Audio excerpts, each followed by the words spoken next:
Here we go. Right, welcome back, guys.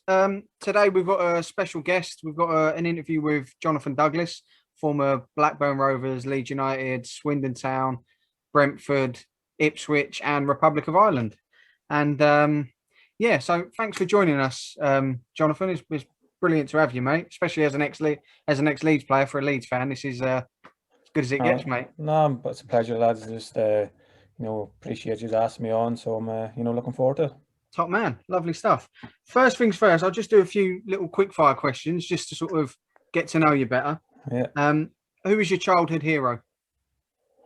Kenny Dalglish, probably. I'm a Liverpool fan, so I think Kenny Dalglish was probably one of me. I think it's through my father. My father was a massive Liverpool fan, so I grew up being a Liverpool fan, and I think Kenny Dalglish playing there, and I'm Irish as well, and obviously he played for Celtic, so it was a double reason to him to be probably one of me first heroes.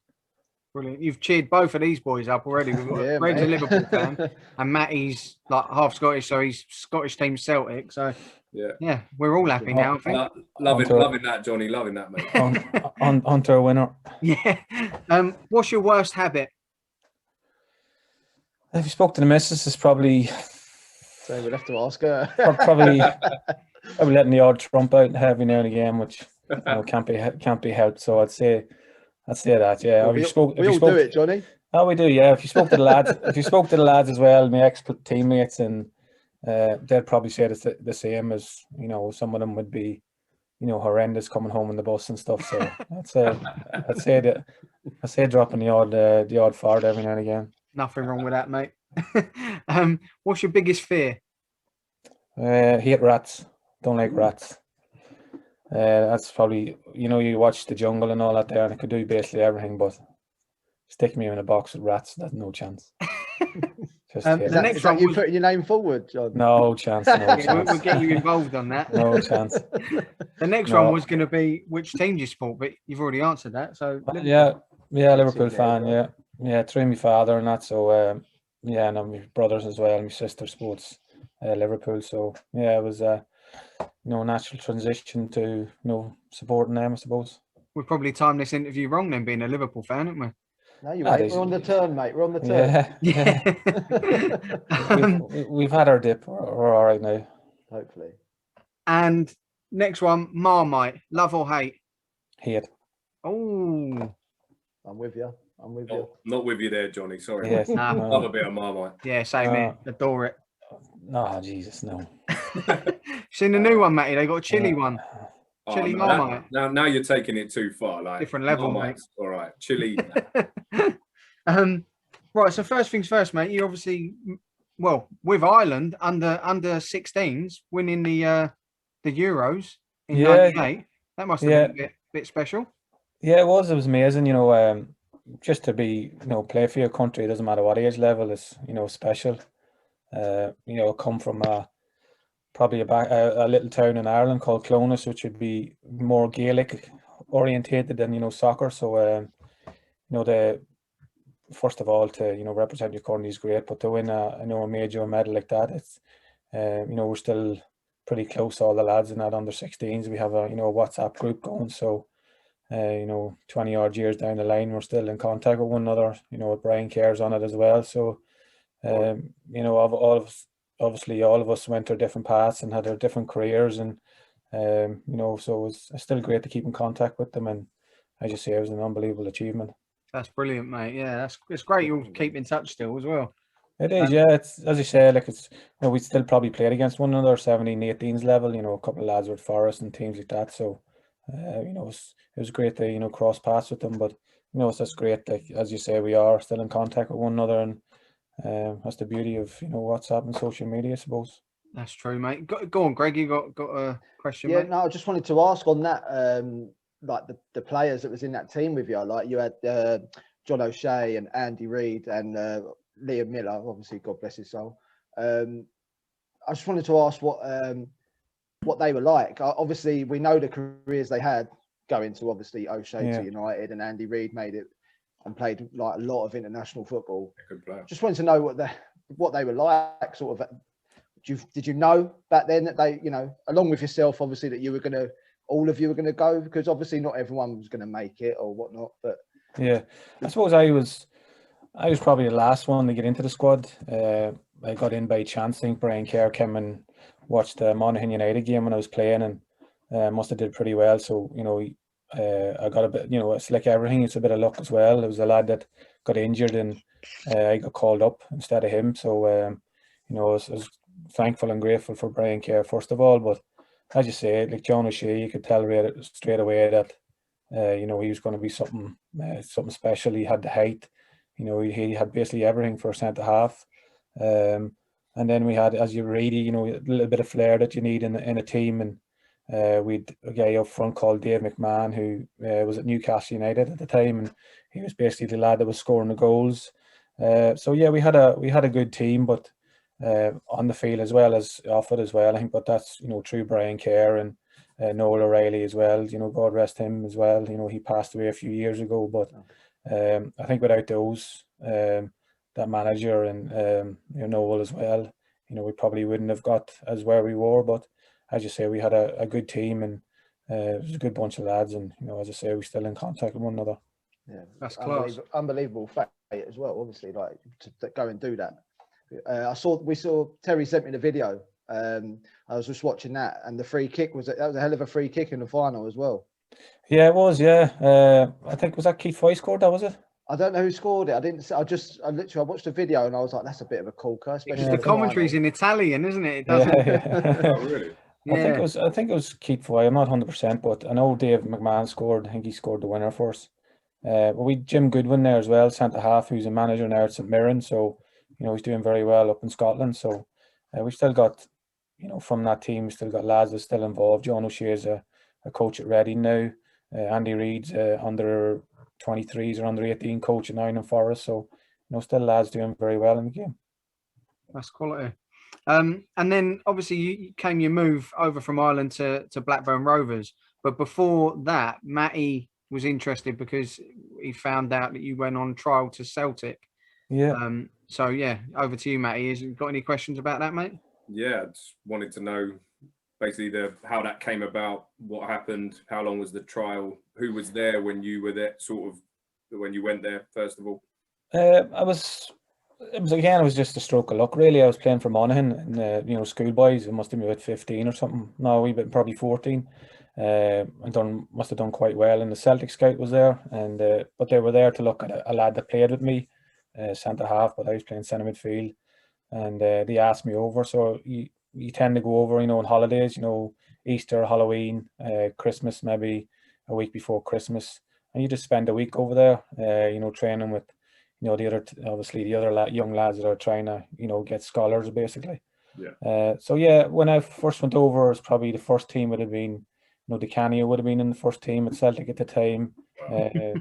So no intro for him. no, so he would have been playing at the time, and so like going and say, you know, you're not training too far away from players like that there, which is, you know, incredible for a young lad from, you know, a little town of like 4,000 people to be ending up training with Celtic. You know, yeah, one of the teams that you sport growing up. Is, you know, it was great for me, but unfortunately it wasn't to be. You know, I didn't get asked to, you know, to sign on. Another couple of lads did, but, you know, I went to Blackburn, and you know, it was a great. I was devastated at the time, but, you know, looking back now, Blackburn was a, you know, a great place for me. What year are we talking? 99, 2000? 2000 it was, yeah. No, it was probably when I was training with them. It was probably a bit earlier than that. It's probably because I signed with Blackburn 99, 2000. So it would have been just a year, maybe 18 months before that, when I was going and training on trial with Celtic at the time. But I was there going there with Jim Goodwin, who ended up signing for them. John O'Shea was on trial as well there, but he always had Manchester United in the back of his mind. So yeah, it was still Liam Miller obviously as well. So still a good bunch of lads, and who went on to do, you know, great things. Quality. And then obviously when you moved to Blackburn Rovers, was it Graham Souness who was the manager then? No, it wasn't. Graham came a couple of years after that. I think my first manager was probably when I was a young lad, is probably Roy Hodgson maybe was the first manager. Really? Yeah. So then Roy left, and then we had Brian Kidd as well, manager. Tony Park stepped in as caretaker manager, and then Graham Souness came along. But again, I got this Blackburn because I was playing Blackburn for Celtic in a friendly up in Scotland. So they see you, yeah. Done quite well, and they asked me did I want to come down and trial with them, and I was just saying, yeah, sure, why not? I'll give it a go and see where it goes. And lucky enough, they asked me to sign. That's brilliant. And then, so who gave you your debut? Because I see you made your debut in 2000 with Blackburn in the League Cup against West Ham. That would have been Graham Souness, probably. Oh, that was yeah. He gave me the nod, and unfortunately we lost in that game. But again, it was great. I think West Ham's team back then, the midfield was like Joe Coleman played, Frank Lampard, Rio Ferdinand was playing, maybe Michael Carrick. So I was going to say Carrick as well, yeah. So they had a great team back then, and not doing too bad this year actually. But back then it was it was great. As I say, I'm probably 18-year-old young lad from Ireland, and have a dream of playing for a football, making it as a professional, and that's your first step to living your dream basically. So yeah, it was great for him, and great that Graham Souness had the belief in me that he could put me on and play against a team like West Ham. Mm-hmm. Go on, Greg. Just on like Graham Souness and stuff like that. He's obviously got a perception of being a right hard bastard on the pitch and everything. Was he like that as a manager, or was he a little bit less lenient? Or I really liked him because I thought he was honest with you. You know what I mean? If he didn't think you were performing, he'd tell you. You know what I mean? And plus, he was a tank. Like I never seen a human the size of him all my life. Like, so he was. Did he used to get involved in that in training still? Yeah, he was probably still the best trainer. Yeah, probably still the best. Yeah, it's incredible. Says a lot, doesn't it? You used to walk into the gym and ruptured my cruciate, so I was out for 10 months, and I'd come into the gym because obviously all the first team and all the reserves would be away, and you'd walk in and he's in there with just a towel wrapped around him, just doing weights, and he's the size of him, like he was like a brick wall, like the quads on him, like probably twice the size of mine. You're just thinking that's basically why he is who he is. You know what I mean? He's European champion 3 times. Playing for Liverpool, captain of Liverpool, and that's the reason why. He looked after himself. He's probably in his 50s and still had the body of a 21-year-old. So he's still in good nick now when you see him on the telly, isn't he? It is, yeah, he still is. But to answer your question, I really liked him because he'd be honest with you, and that's all you want basically as a footballer. You don't want a manager telling you one thing and then doing the opposite. You want him to be pretty straightforward and honest with you, and so then you can improve in your game. Like if Graham Souness is coming to you and say you're not doing this well as a midfielder, then you're going to listen. So yeah, he was good for me. It's a trait that obviously we had Jay Tab on, and he was saying exactly the same sort of thing with Mick McCarthy and stuff like that. It's a trait that every footballer wants a manager to have, isn't it? Really, just that honesty, and that gives you the platform then to, as you say, if you're not playing well, you've got to raise your game. That's it. But they've just got to be honest with you in the first place. Yeah, 100%. Yeah, that's all anybody wants. Like in any work really, it doesn't matter what you're doing, but as a professional footballer, you want to be. You want to know the reasons why you're not playing on a Saturday. If you've played the last 10 games and all of a sudden you feel yourself left out, then surely you should have some right to be told why the reasons are. If she's going to do this, if she's changing it, or if he thinks you're tired, or stuff like that. There, you take it on the chin, you get on with. But the fact some managers just come in and just flip the chart up and that's the team, and take it or leave it. So and you mentioned it there, doing your cruciates, and then you obviously ended up going out on loan a couple of times. Was it Chesterfield and Blackpool? Yeah, I went to, I think Gillingham could have been the first one. Then was it Gillingham first? Then maybe Chesterfield, Gillingham, and then Blackpool. Yeah. Blackpool was probably my last loan before I went on loan to Leeds, and then obviously signed there permanent. But again, that's a great eye opener. You're Blackburn and the training ground's lovely. You have a swimming pool and the dressing room's lovely, and then all of a sudden you're going to like the likes of Gillingham, or you're going to Chesterfield, and you're driving around looking for a park to train on, and it's probably it's covered in dog shit, and you know what I mean. So it's a lot different.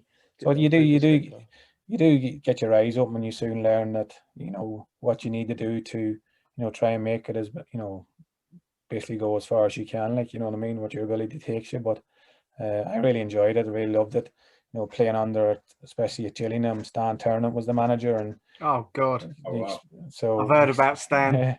Stan was good. He was honest. You know what I mean. I didn't mind that at all. He was, you know, straightforward with you. And as a Blackpool with Steve McMahon, you know, another, you know, boy who played for Liverpool, centre midfield player. So you're only going to learn off people of these whenever you go on loan as a 18, 19-year-old. I heard Robbie Blake talking about Stan on that Under the Kosh podcast, Yeah. and he was fighting everyone every other week, wasn't he? Yeah, that was just Stan. Like, you'd be doing training, he'd ask you to do something, and if you couldn't do it or you played it out, he'd just say, no, you stupid prick, this is how you do it. And then he'd come in with his stupid white trainers on him, and to be fair to him, he played a perfect ball, so he would, and he'd always go, that's how you do it. He'd throw it off. But no, he was again a good learning curve, and somebody that, you know, a man that, you know, still see sometimes, and, you know, I still have, you know, a good chat with him. Brilliant. Go on, Greg. I just wanted to ask, did the loan moves only come about because of the injury, or what was happening with that? Was that just like simply to get a bit of form back and fitness? Yeah, it probably was, yeah, because you know, as a cocky 18-year-old, you know, you play for the first team, you're traveling down to London with all the lads, and you think this is it, you know, it's great, and then all of a sudden you have a setback like that. So I think they just wanted me to go and get some first team experience to basically, as you say, try and get me confidence back again in it, because, you know, back then in 2000, 2001, when you do your cruciate, it's, you know, it's not as easy as coming back now. I'm not saying it's easy, but, you know, obviously back then it was, you know, career threatening, because obviously things have evolved, and, you know, the medical is a lot better now. But, you know, back then it was just probably a case of them saying, you know, you need to start playing, you know, basically men's football again, just to, you know, gain confidence. Oh, good. And then Graham Souness recalled you to fight relegation in the Premier League because he had a bit of trouble with his team that year. What was that like? That sort of fighting relegation in the Premier League, the stress that comes with that, and obviously being relatively new into the team as well. Yeah.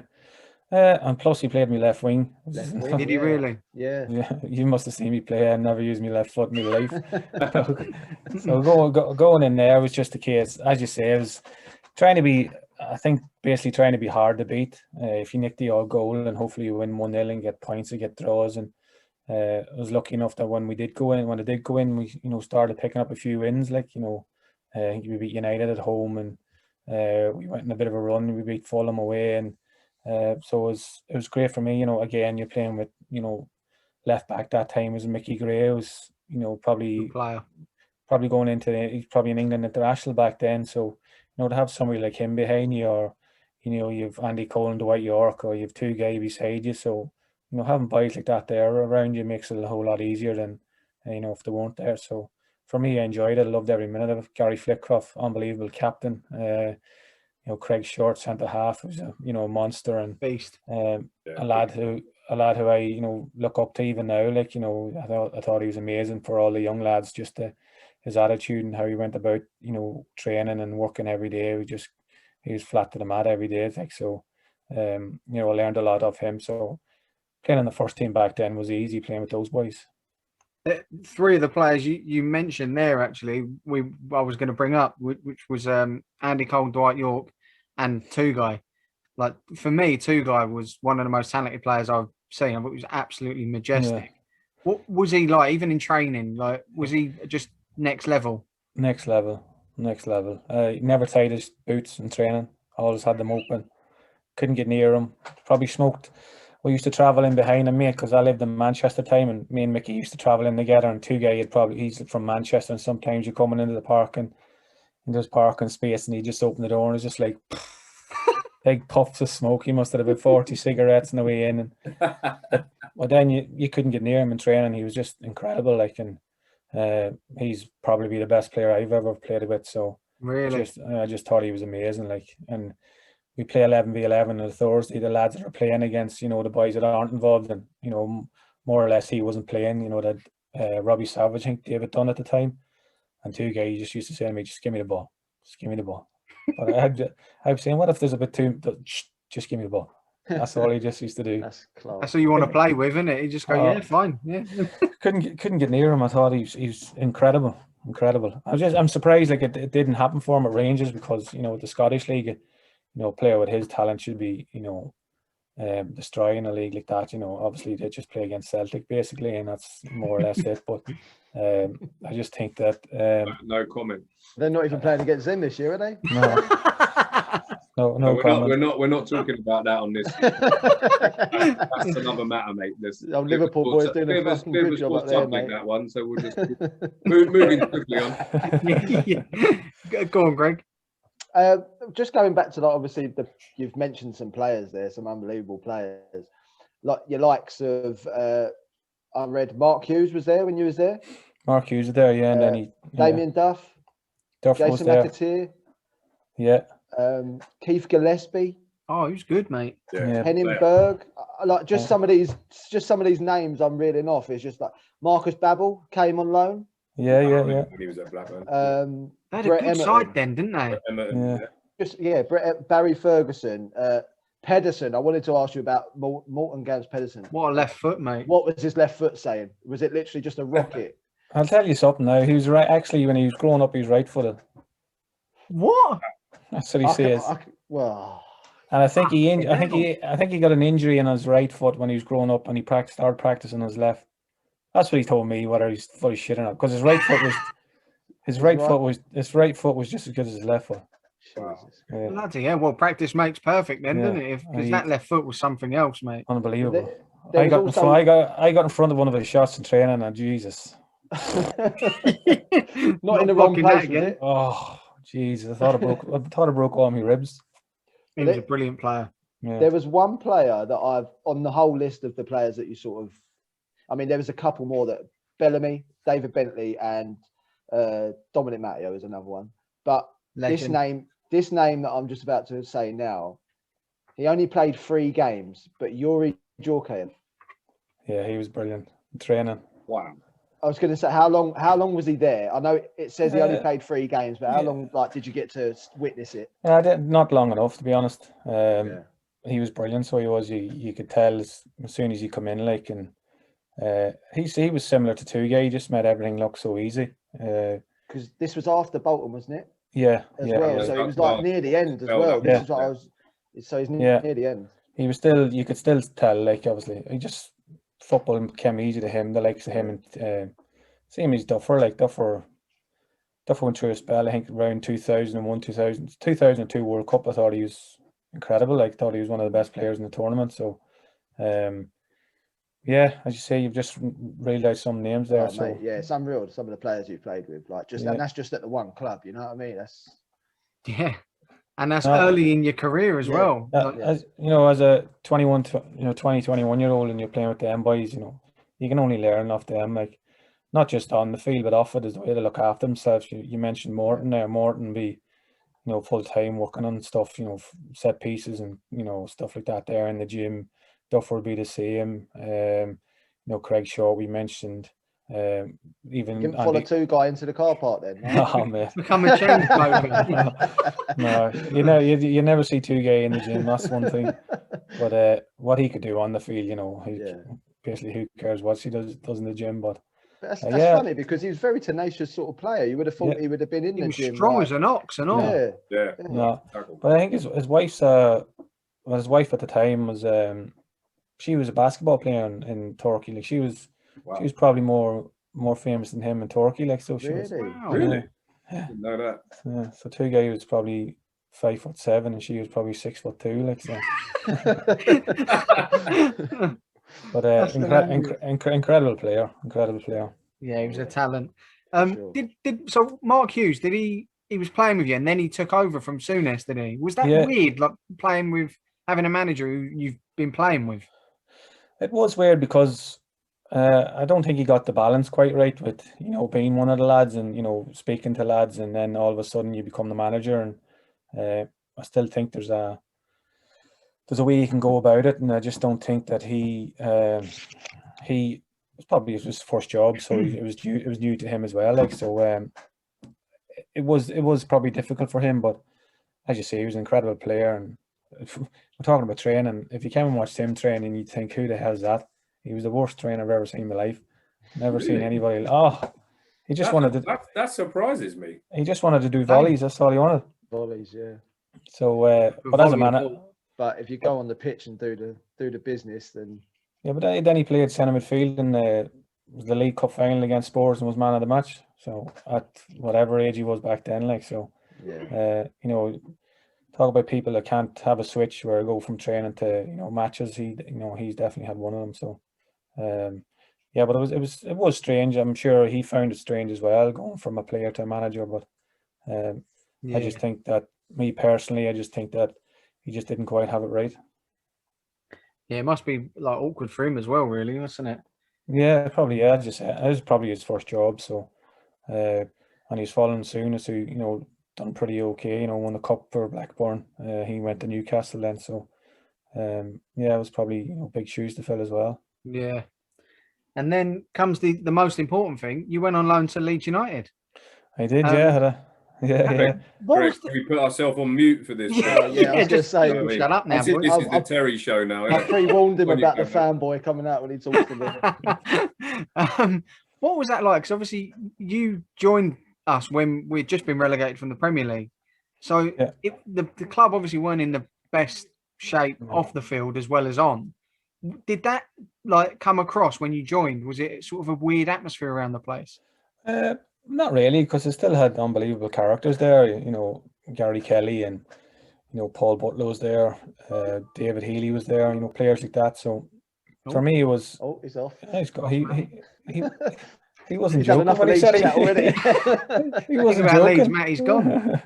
But no, it's Leeds United. I wanted to go and play for.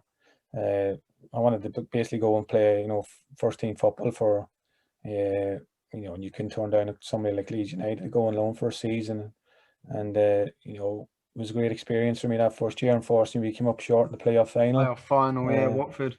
But then to get the opportunity to go again and sign 3 years with them and play with them for 4 years was great, and one that I look back on with a lot of pride. Brilliant, yeah, because it was no one was to know what was going to happen, especially after that year when we just miss out on the playoff final. It's in everyone's head to sort of next year we'll go up, and from what I've sort of heard, I've heard a few ex-Leeds players speak about it, and Robbie Blake in particular, not a fan of Kevin Blackwell, who was in charge at the time. What was your impressions, mate? Because most people I've heard speak about him, it's not really glowing reports. On the first year I was there, it went well. Obviously, we got to the playoff final, so. When results are going well, then everybody's great. You soon find out when results start turning. People in. You could tell that. I still think that if he had stayed, we might have stayed up. To be perfectly honest with you. I think he left around January time, was it? And then then Dennis Wise came in. But again, I was there 4 years and had 4 different managers in 4 years, so it's I think off the field was in turmoil rather than on the field. If you don't have any, a stable, team or management on the field, and you're going to struggle. And I think we struggled. Obviously, we went in administration as well, which didn't help. Especially the following season when we had the 15 points. If we hadn't had that, we would have went up automatic. So that's the way it is. That's the way it was back then, and you just had to get on with it. Yeah. Go on, Greg. Just going back to what you just said there, with the 4 managers in 4 years, and as you say about the club maybe being in turmoil off the pitch. Now, obviously, people, they say that it shouldn't spoil out, go onto the pitch as a team, but it's got to, isn't it? Really, that's what I was just want to ask you. It surely does start getting to the players. If you keep going through managers, they're not even allowed to get there. They're just getting their points and then they're out the door. Yeah, because obviously you have different managers and different coaches with different ideas. And you look at the teams now that are stable. Obviously, apart from our own Liverpool there, with the last few months exception. But the club for 4 or 5 years and built on it. You know what I mean? And then all of a sudden they started, winning trophies. Whereas, teams that do, have a manager that's there for a long time usually do get results and stuff. So I just think the way it was just, you know, you had a manager leave and then you had the coach leaving and then you had a new manager coming in, new coach with different ideas, and it's just hard to, you know, get your head around it and you know, to perform on the pitch. And it is difficult, and it annoys me like when people say, oh, it shouldn't really annoy you, but the fact of the matter is you could be playing a whole different system or doing whole different things in training that you're not used to, and it, you know, takes a while to get used to it. And the relationship can change as well, because obviously you could really be Yeah, getting on with one. 100%. Or a manager could come in and he doesn't like you, and you know, you don't like him, and it's you know, off the field it's terrible. Like, and it's one there where you don't want to go in the train and stuff. So it is difficult, and you know, I just think, you know, we suffered for it on the field because of stuff off it. Yeah, well, like from a fan's point of view, it was a horrible time anyway with what was going on from where we had come from. But we always found it very strange when Dennis Wise came in, because with the Chelsea link, we obviously had a dislike for him, and that must have been hard for the players, because that resonated through the fans, and we was on his back immediately. It was going to be hard for him to sort of win over the crowd anyway. Yeah, you're right, but you know, when you had Ken Bates as the owner, who's Dennis Wise, you know, one of the good mates and stuff. He's godfather to his kids and everything, isn't he? It's sort of like gels in, like, so we weren't surprised whenever we seen him coming in. But again, he came in with his own ideas, and I think he tried to come in to try and get rid of some of the, as he probably thought, was the dead wood, and obviously the dead wood didn't want to move, so so he found it difficult. He found it very difficult whenever Gus Poyet left, because Gus was incredible. Like, you know, all the fans even liked Gus. We liked him. Yeah, great person, great coach. He could still play and all. Yeah, he could. I mean, we played in a friendly in Cyprus. And he was man of the match. Yeah, I remember there was a lot of rumours at the time that there was players sort of going, "Fucking sign him up." Yeah. And all the fans were like, we was getting quite excited, because there was like a lot of weight behind the fact he might play. How old was he at the time? Gus was late 30s. Late 30s. Maybe older. Yeah, no, probably a bit older. But we played in the we went to Cyprus and we played in I don't know if we were training, but we had a game against some Cypriot team, and he was man of the match for us. He was incredible, centre midfield. It's different class, isn't it? So yeah, but Wisey was a different character. So he came in and I think he was told to try and get rid of certain players and certain players. I didn't like how he did it and how he went about it, especially the lads like, you know, Gary Flickcroft and stuff. Oh, not Gary Flickcroft. Gary Kelly. Gary Kelly.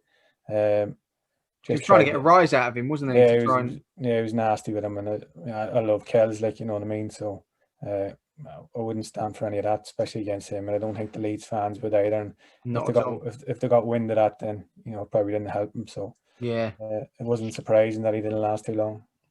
Yeah, well, he's a fully fledged legend at the club, Gary Kelly, and he's loved by everyone at Leeds. And like you said, most players he's played with loved him as well. He was a character.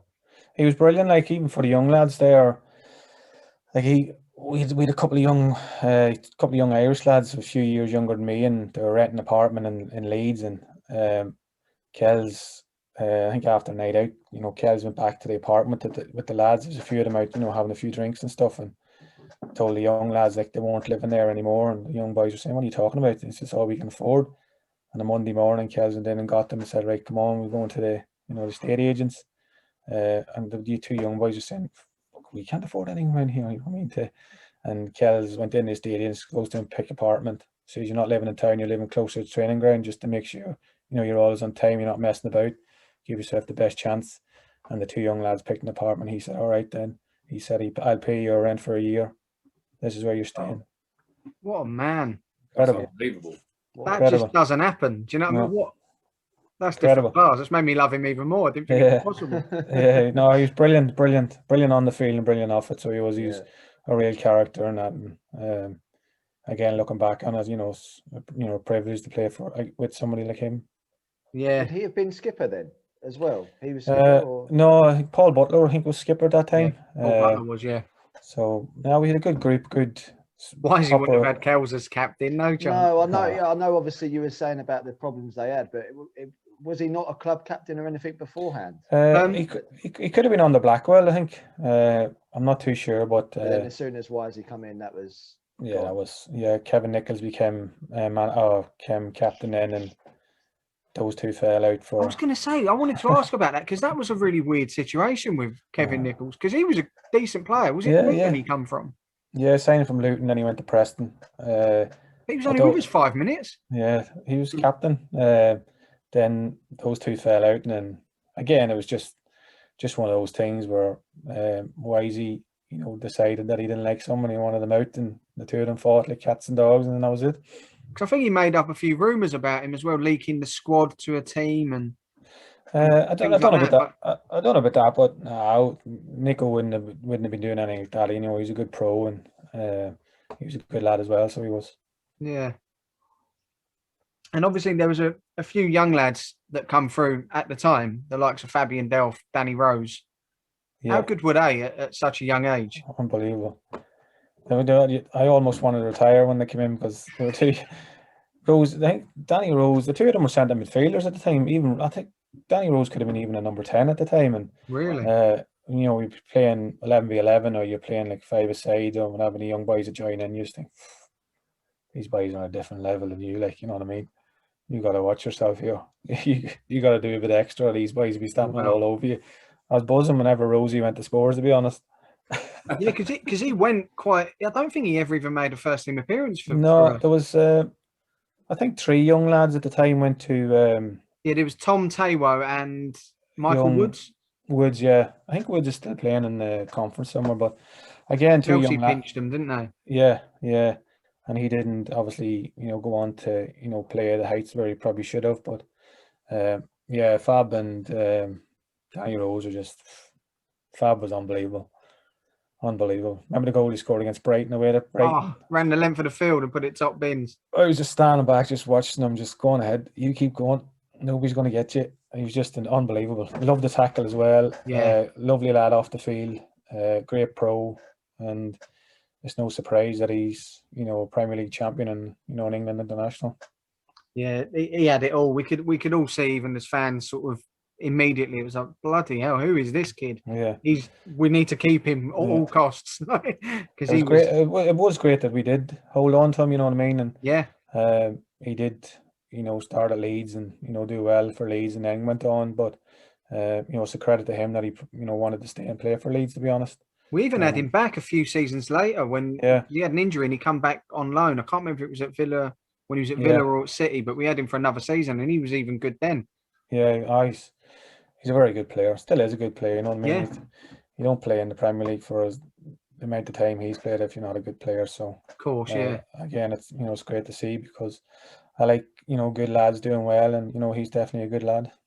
There's another bringing them two sort of back into the story. I heard a story about Graham Stack because obviously he was at the club at the time, Stacky, and he loves playing head tennis by all accounts.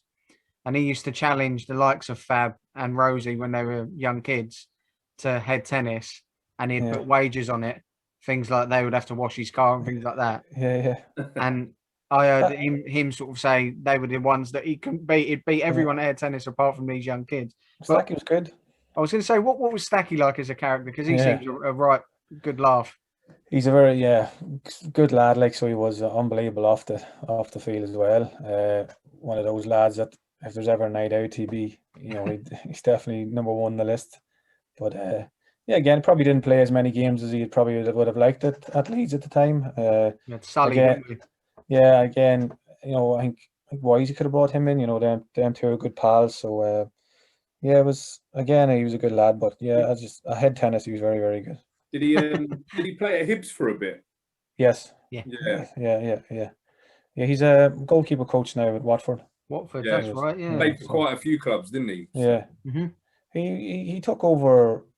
He was helping Hayden Mullins, wasn't it? Hayden Mullins last year whenever they were in between managers. So he's still in the game and still doing well for himself. Yeah, I like Graham Stack. He's a good keeper as well, but a laugh, which is what I like. Yeah. But he's definitely a good crack. Yeah, and then that season, the following season, like you hinted on with the -15, that was obviously a kick in the teeth from the get go for the club. We Massive. went on. I think we won our first 7 games or something Yeah. of that season. What was that like? That moment? Because for Leeds fans, that moment when we hit the 0 was epic because we won our first 5 games. Yeah. And we're on 0 points, and it's like right now we can start. But what was that like as a unit? The start of that season was a absolute shambles. Like, we went to pre-season training, and we the year before's training kit with a big black patch over it because we weren't sponsored by, I think it could have been a betting company at the time. I remember. So we'd no training kit, we'd know nothing basically, and you just going like, this is Leeds United. Surely things shouldn't be like this. You know what I mean? And then you get the 15 points. You just think, what's going on here? But we started like a house on fire. I remember, as you say, we won our first 7. I remember us getting booed. We won our first 7 games. We were drawing 0-0 at half time. One of the games we got booed. I remember just thinking, right, it's just going to be a long season. So, but again, a great season for us. And if, that was a big if, but if we didn't get the 15, we would have got automatic promotion. And I think we went to the playoff final that year and got beat. So it was disappointing in the end again. Yeah, it was Doncaster, wasn't it? Because we done Carlisle in the semis. Yeah. And when Johnny Howson, yeah. What a player he was as well. He was another one of them young kids that come through. We see it was just like an endless conveyor belt of these. Yeah, you did. Players. And then obviously a couple of years older than them, you had Matt Kilcannon as well, who came through, and Simon Walton came through. So they're still producing good young lads even to this day. So it's it's a great club moving forward. Yeah, we're in better shape now off the field, luckily. But yeah, like you said, just missed out on playoff final. I went to that as well. I've never been so heartbroken in all my life, I don't think. I just remember sitting in Wembley watching Doncaster lift the trophy. Just like... Did you stay and watch it? Fucking hell. What's that? You stayed and watched them? Mate, I was so gutted. I couldn't even get up and leave. It was just... I'd have been straight out the door. No, it was one of them. It's one or the other. You either storm out with the or just sit there thinking... Or you sit crying. Yeah, it was one of them, yeah. No, I'll never forget that image when Leeds got relegated of that kid. Yeah. That sticks it, like Sky Sports stellar moments. Yeah. I'd love to see what he looks like now. There was something on him actually last season. He came up and interviewed him. Yeah. Really? Yeah, and he's just like what? Because you got back up, sort of. Yeah. Thing. He looked like a bit of a throwback from like Rabsy Nesbitt or something. It's just like he should have had a headband round his head. He's about my age. I think he's like early 30s. Really? Yeah. And he's bald and he's got a beard and that. And he's just a normal fella, like with a family and that. But yeah, that really sticks out in my mind. Just that moment when they stuck their camera on him. He had the LUFC in his chest, did he? That's it. Yeah. I think he had LUFC till I die or something on his thing. Yeah. They're a different breed. Yeah, absolutely. And then obviously going into the following season in League One, this time on a level playing field with no deductions. Again, what a team we had there. The likes of Fabian Delph, yourself, Johnny Howson, Luciano Becchio, Snodgrass, Jermaine Beckford. It's phenomenal squad for that level.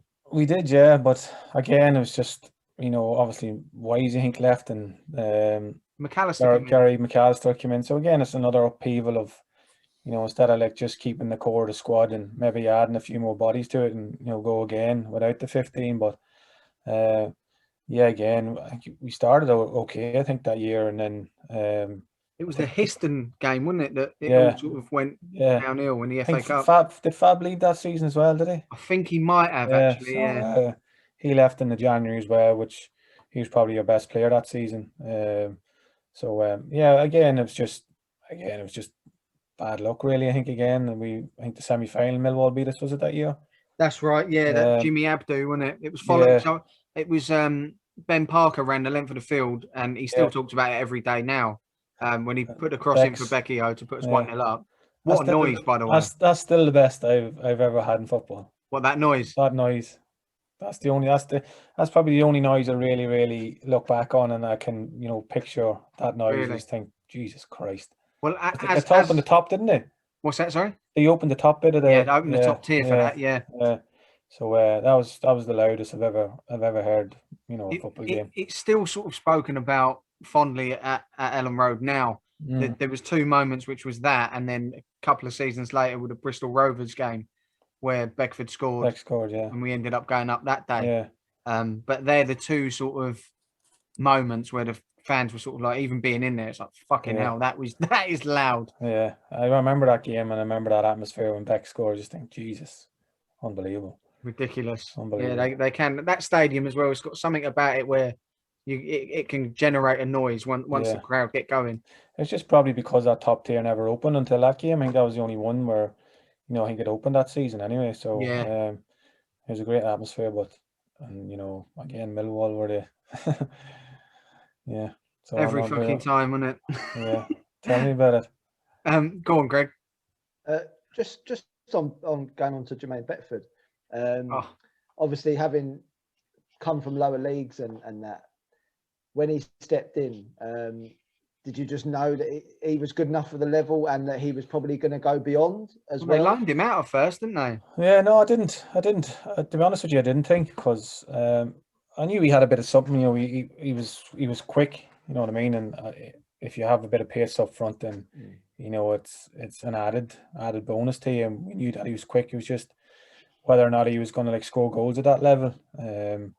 And as you say, we loaned him out, I think, and then he came back, and then I think when he came back, he just shot off, like, and he ended up, you know, scoring, you know, a bag full of goals. So he did, and we just knew that when he was through, you know, he worked hard off the field on his finishing, and you know, he'd score on it. So we just knew whenever he was going through 1-on-1, it was a goal. Like, you may as well just turn back and just relax a little bit, because 9 times out of 10 he'd score because of the work that he did off the field. You know that that he'd bring it on it, and you know, he was confident in his own ability as well. So you know, that showed on the field.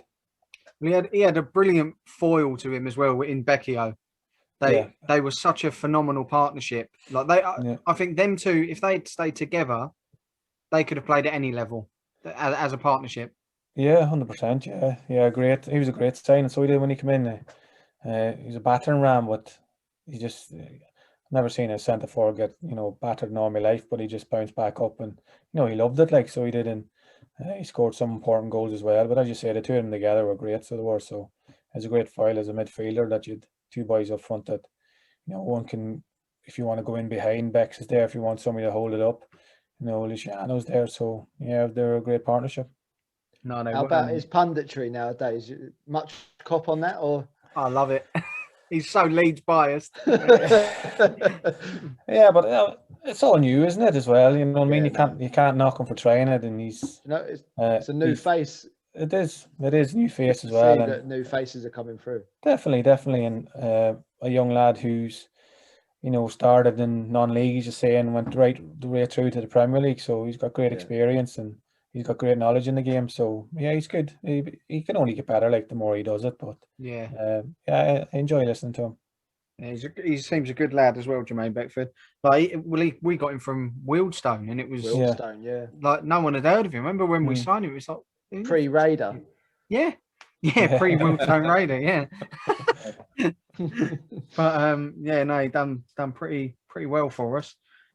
Another character I wanted to ask you about, actually, during that period of time was Andrew Hughes at Leeds, because he'll admit this himself. He's not the most technically gifted player in the world, but he's absolutely adored at Leeds, and I love them to pieces for the effort and everything that he represented. He was sort of what we would be as fans if we could have played for the club. Yeah. And what was he like? Because he seemed to just do it whenever he was given the opportunity, he would drive everyone forward. Yeah, he was, again, a good lad on the field as off it as well. I roomed with him for a while, but I had to move rooms. Fucking snoring was horrendous. So and plus he was such a professional. Like, he wouldn't eat chocolate or wouldn't eat sweets, or really the lights would be off at 10 o'clock at night. And you know, I'm just thinking, Jesus Christ, come on.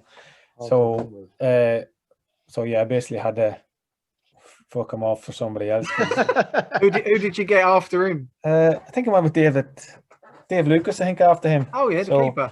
Yeah, so me and Dave are still good mates, and yeah, we enjoy the same stuff, enjoy the same music.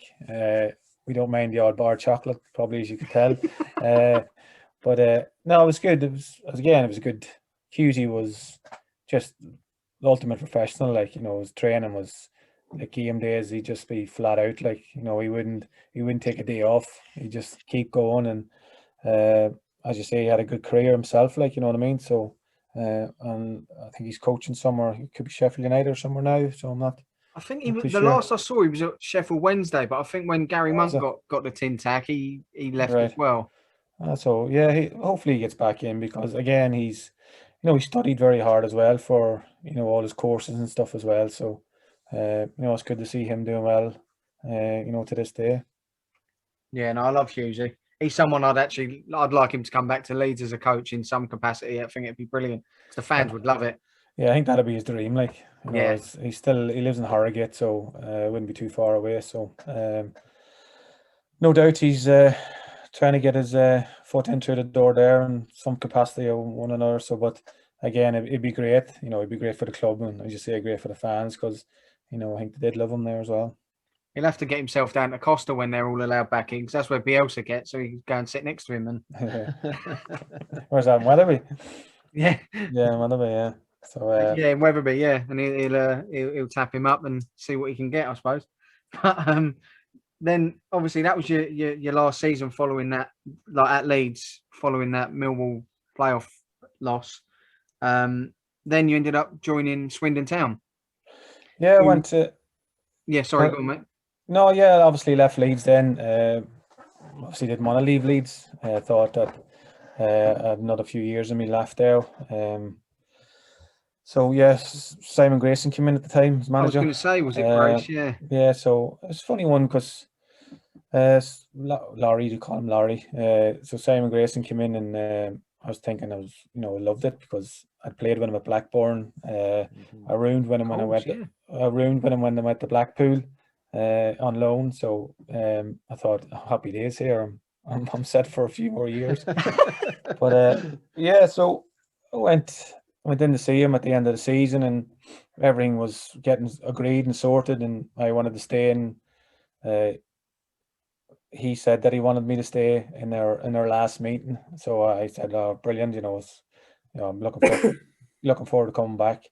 And so I went home, flew home to Ireland. I was doing a bit of gardening the next day, and the agent rang me and said that Leeds weren't offering you anything. So I said, "What are you talking about?" I said, "I just spoke to Simon yesterday." He said, "No, there's nothing there for you." I said, "Fucking Leo." So then he just Yeah, I read that actually about the Leeds U-turn. I was going to ask you about That'll be Bates, isn't it? Surely. No, I don't think Ken Bates was probably there at the time, was he? Was he not there? No. No. Well, it wouldn't have been Ken Bates. It's probably he just didn't have the gonads to tell me in front of my face. That's my personal view on it. That's But that is awful. Yeah, but again, as we go back to Graham Souness, or we go back to Stan Turnant, or when Tabby was on, that's all. Mick McCarthy. It's a bit of honesty, you know what I mean, and say, look, at Diggy, we're going down separate ways, or that's fair enough. You know what I mean? Thanks for everything. And well, having played with you in that before, yeah, he should have had that relationship with you to just have a one-to-one, be like that. Yeah, you would have expected it, but again, that's football, and whether or not it was him or somebody behind the scenes. But he rang me the next day and tried to explain his views, but I was pissed off, and damage is done, isn't it? I wasn't having. He's let you go back to Ireland thinking that the contract's secured, when in fact it was was never going to be the case. Yeah, so I wasn't having any of it for a while, and it hurt for a while, to be honest, because I did enjoy my time at Leeds, and I thought I was going to stay there, and I was settled in Manchester. Family was settled there, and then I was up sticks and go to Swindon. How did that move come about then, to Swindon Town?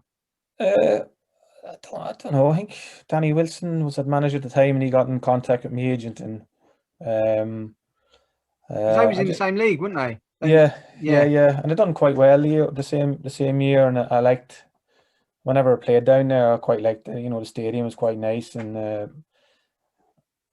I'm a racing fan, so I knew Cheltenham wasn't too far away. So Yeah, I've been all over that. So so me and my agent went down. We met Danny Wilson and Jeremy Ray, and I think it was Nick Watkins at the time, and Yeah, just decided, give it a go and sign a 2-year contract there. And again, we had a unbelievable first season. We got to the playoff final. Unfortunately, we got beat as well. But and then the second year was, dreadful. We got relegated. We got rid of, Billy Painter left, Charlie Austin left, Gordon Greer left. That's 2 centre forwards. He's probably scored about 50 odd goals that season or the season before. So we didn't replace them and we struggled. Was go on, mate. Was Cy Ferry there when you were there? Cy Ferry came down. Yeah, he was. He's a character and a half, isn't he? Yeah. I like that bloke. Cracks me up. Honestly, he's definitely different, that boy. Yeah, different, but hell of a talent. Yeah, great player. Great. Me and him played centre midfield together, and he's just like an energizer bunny. You never. The amount of stuff that he'd be doing off the field, you thought, how do you get the energy on it? Because he adored a pint, didn't he? He did. Yeah, Scottish Matty, of course he does. Yeah, but whenever you hear him talking, he probably blames me or blames somebody else. He doesn't really blame himself. But I think great player, great lad, and as you say in those podcasts, he's very funny. Was you there when Di Canio was there? No, I just left. You just left, yeah, because he tells some seriously funny stories about Di Canio. I don't know. Have you seen his Under the Cosh podcast? Yeah, I watched a few of them. Yeah, you've seen it. Yeah. Oh, we're plugging Under the Cosh again, Matt. Quite a bit. I'm sorry. Does this every episode? Sorry. Come on, lads. I mean, it's good viewing. We're on the come up, lads. We're on the come up. What can you do? No, but thankfully I wasn't there because some of the stories that I hear, I don't think it would have lasted too long, to be honest. Yeah, because I before we sort of go to you, Greg, I wanted, as Matty's brought up Di Canio, there was a story I heard Cy actually say about it that first season when he came in and they went to pre-season to Italy. And I wanted to ask if he was there, but he obviously left just beforehand. But did you hear any stories sort of about that trip?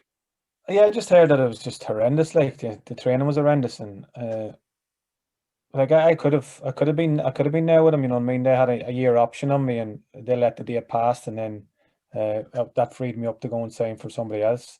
Which I took it up because I wasn't going to wait around and see what was out there. But yeah, I listened to Say and I listened to other lads that were in the team with him, like Alan McCormick as well was there with Di Canio, and I'm just grateful that I wasn't there, to be honest. Sounds like you ran it like an army camp, like literally. I think he did, and that's why he's struggling now. That's why he struggled at Sunderland because it's one thing telling no disrespect to the lads at Swindon who are probably on a couple of grand a week, but you're going and telling John O'Shea and Wes Brown that they're this or that, but they're just going to laugh at you, like so. Probably that's why he's struggling now to get back into it because I think by watching him and watching Swindon the way he was and stuff, I think it was all it was the Canio show. Just a quick question before you go on to Greg. Do you think that's why a lot of top players struggle as managers because the expectancy level is so high and they just can't compute it if you can't do it? Yeah, they probably just don't know how to lower their standards. Probably, yeah. You know what I mean? That lads can't do things that that what made you the world player you are. So I mean, it probably is a lot harder for them to get it through to themselves. That that's probably why some of the best managers probably had a career in football, but not to the level of somebody like Di Canio or Roy Keane and stuff, and that's why they're probably the managers that they are now. Like Sean Dyche, he had a good career with likes of Watford and enough, but he didn't have the career of say a Roy Keane or a Paulo Di Canio or something like that there, and now he turns into the manager that he is. You know what I mean? He's the stuff that he's doing with Bourne. He's it's incredible. Yeah. Go on, Greg. We'll finally get to you, mate. Yeah, no, you're right. No, sorry, Greg. No, it's fine. I just wanted to take you back to your first pre-season at Swindon. Did you go so once you left Leeds? Did you go on pre-season with Swindon? Yeah, I went to. I think we went to Austria on pre-season. Yeah, and from what I read, just some of the players you mentioned as well, like your Matt Ritchies and Charlie Austin. I saw that there was a young Sean Morrison. Yeah. That was there. But then there's two names I just wanted to ask you about. Cherno Samba. Oh, he's championship manager legend, isn't he? Yeah, but I just read it, and I said he came on pre-season tour with you. I just wanted to know if you remembered him at all, or he's probably better than Championship Manager, to be honest. yeah. Well, no, this is it, because he was touted to go to Liverpool. He was actually touted as a 16-year-old, and I just read that he was on pre-season tour with you, and I was just wanted to ask you, like, do you remember him, or was he? He was at Millwall for a bit, wasn't he? Yeah. Well, he was. He was a Millwall player. Yeah. Again, probably a young lad who probably didn't fulfil his potential or his ability, really. But he came with us. I remember. I do remember him being there, because I remember being a Championship Manager playing back there, and I was thinking, this boy's coming on. But he did. I don't think we, after the pre-season. I don't know where he went after that. But again, you must have some ability if you have, teams like that were touted around to sign him and stuff. But for one reason or another, it didn't happen for him. Yeah. And obviously, like you mentioned there with Billy Painter and Charlie Austin, they were a phenomenal strike force at Swindon. Billy Painter ended up coming to Leeds, and it didn't really work out for him. Yeah. And there was always this talk at the time was, did we sign the wrong one in him or Austin? Did we? Billy was just one of them things. Just one. I think when he got injured pretty quick after signing with you, did he? Did he not do something his Achilles? Did he not snap his Achilles or something? When he was I don't know what the injury was, but yeah. But no, those two boys were incredible for us that season before. We just knew we were going to score goals with them. They were just incredible. We probably have 20% of the possession of the ball, but we knew if we had a chance. I think we went away to Southampton and battered us for 90 minutes, but Charlie scored. We had one chance and he scored, and that was basically the way it was all season. Like, there was some games where we did, we done well and we dominated and stuff. I think I remember went to Ellen Road and we win 2 or 3-0 there or something. Yeah, well, all I remember is every time Billy Painter played against us, he used to bag goals. I think he scored more goals at Ellen Road for other teams than he did for Leeds. Probably, but Billy was a good player, great player. He went on, had a good career. I remember him. He did, yeah. Remember he scored the winner when I was at Brentford. He scored the winner to put Doncaster up and keep us down. So I think unfortunately he got injured that time, but you didn't see the best of him, because I thought he would have done very well at Leeds. Yeah, I was really excited when he came in. It just never happened. Go on, Greg. Just another striker that obviously came up through semi-pro football, and that Charlie Austin. He's a machine at lower level, and then obviously was rising and rising and rising. Was you surprised that he went to the very top? Not really, because he scored goals. Like, if you have somebody who can score goals, it's it's a great thing to have. That's why the most expensive people in the world are boys that score goals. And as soon as he came in, he had a knack of scoring. He probably didn't look the most athletic player in the world, or as he first came in. But the more he trained, the fitter he became, and he did work as hard. He worked his nuts off when he was playing, and he got his rewards from scoring. So as you say, another guy that came from the lower leagues, and he went on to do good things. Because that's got to be one of the hardest things, as you say, like scoring goals it's just in you as a striker, or whatever. That's in you already. One of the hardest things is probably getting up to the speed of the game, and having someone to just give you that chance to get up to that level. So so once he hit that level, that fitness level, he was, I suppose, again, he's just unreal because he could finish a ball. Yeah, because once as you say, once you have that finishing ability, then it'll stay with you. Like, he's still scoring, to this day for QPR in the Championship. It was just whether or not he could go from, I think he was a Pool Town or something. Whether or not you could go from there part-time, to full-time football, and whatever your body's going to go through. Your body goes through a hell of a lot. It's a big difference going from part-time to full-time, and whether you can get up to speed. But it wasn't long until he got up to speed, and it wasn't long until he was scoring goals. I think a lot of it as well is like the pressure and expectation of playing at the higher level. Like we see it at Leeds. You've probably seen it yourself, John, with players that came in during that time at Leeds. We were signing players that were very good in the divisions we were in, and they'd come in and it looked like they were like a deer in the headlights. And it's just the pressure of sort of playing for a club of that stature and what the fans expect as well. Yeah, Leeds was the pressure at Leeds was unlike anything else. Like so it was we were in League One and we were getting like 20,000 at home games, or you go away from home and the away end's packed. Like so, if you're not doing it, if you don't give 100%, doesn't matter what ability you have or anything. Fans soon find out if you're not putting it in. So as long as you're putting it in, then you can't have any complaints at all. So. Yeah, I've seen. To be fair, I've seen some lads crumble at Leeds. So Yeah, coming through, just where you can see that their energy is drained from them, or the beliefs drained from them, and they have good careers until they go there. You know what I mean, as you say it, and that's probably why Charlie and probably why Bex went from non-league to Leeds, because he didn't have any expectations of himself. He was just going there to just give it a go and see where it took him, and. Thankfully they had the ability to score goals, and as you know, in the game, if you can score goals, then that's half the battle. yeah, too right. Sorry, Matty, was you gonna?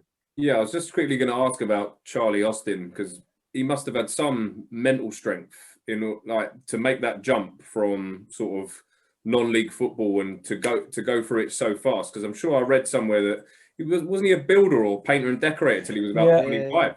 I think his father owns the building company.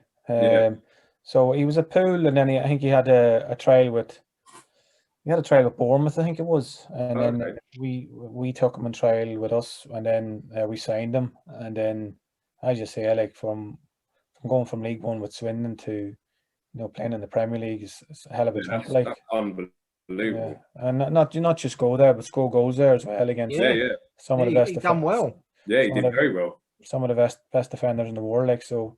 It's all credit to him, but he did work very, very hard when he played with him, and he was great for us. Go on, Greg. Yeah, no. So just back to you now, Johnny. Like your time at Swindon, you got the club player and the players' player for that season. What was that like? Yeah, it was good. To get any award, from the lads you're playing with, was a great achievement, because as you say, we had Billy and we had Charlie who was scoring goals, and we had Cy Ferry had a great season. We had Gordon Greer, who was our skipper, who was very good as well. So to get an award of them boys was it's a great achievement. Doesn't matter what sort of standard you're at, to win anything is great. So yeah, going away then in the summer, you just you're expecting to to kick on again, but unfortunately the second season just wasn't to be.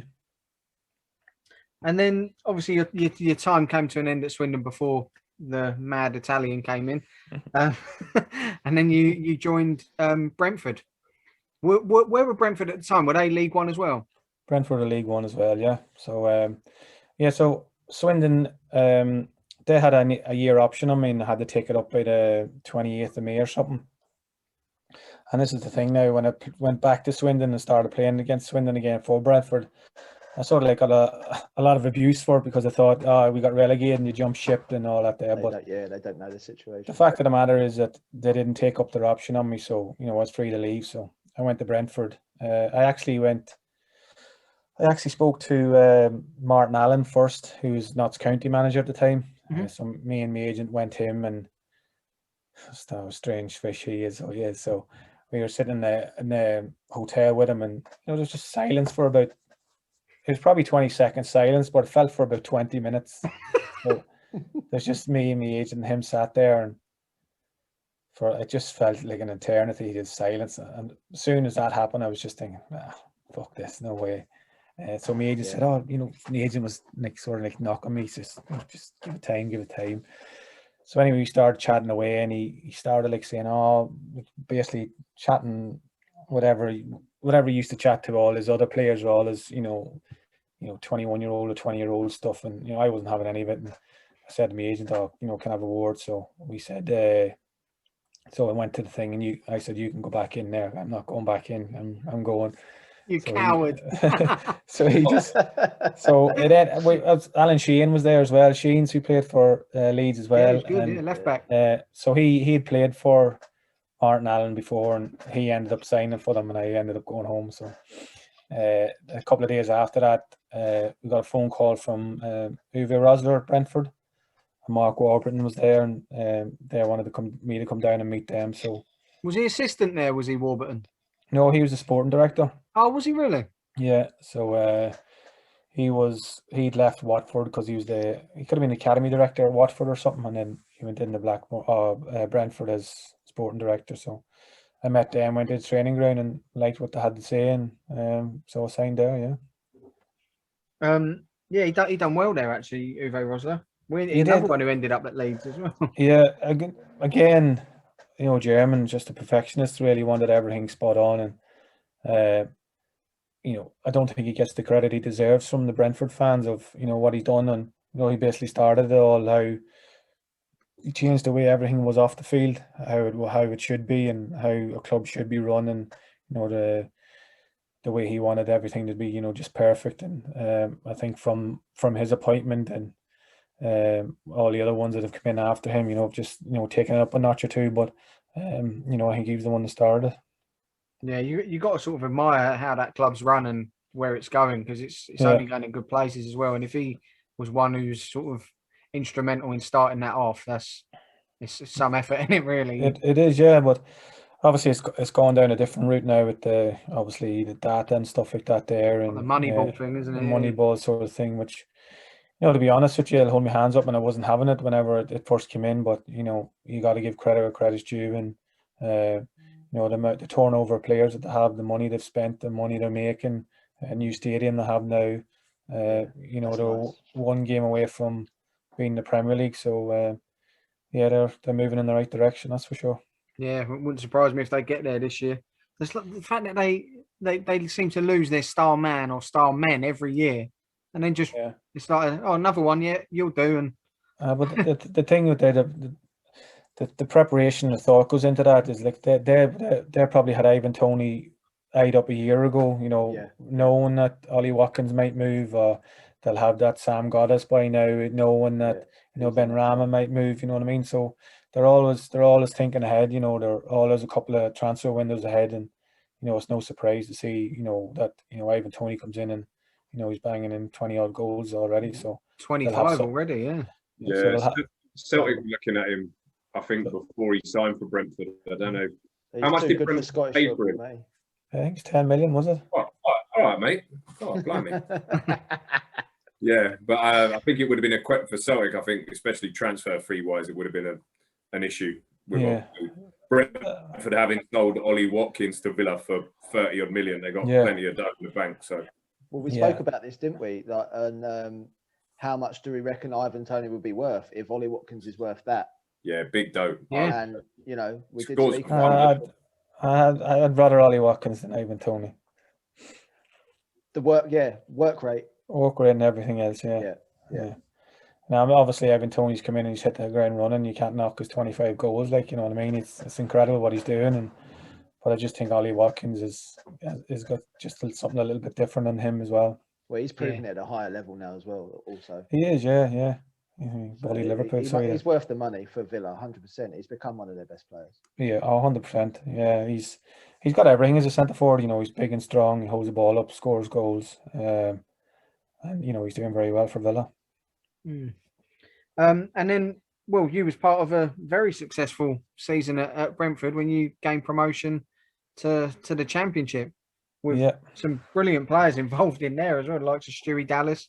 Was Adam Forshaw there as well? Adam was there, yeah. A couple of Leeds boys as well. So, that was an amazing season, mate. What was that like to be a part of and get back into the Championship for you? As you say, the players there was just it was a dream, like, you know what I mean. I was probably 28, 29, maybe hitting nearly 30 probably then, and I was enjoying my football then as it was when I first went over as a 16, 17-year-old, just because of the lads I was playing with. You mentioned Stewie, we had Alex Pritchard, Andre Gray. Was Hotter there as well? Hotter was there.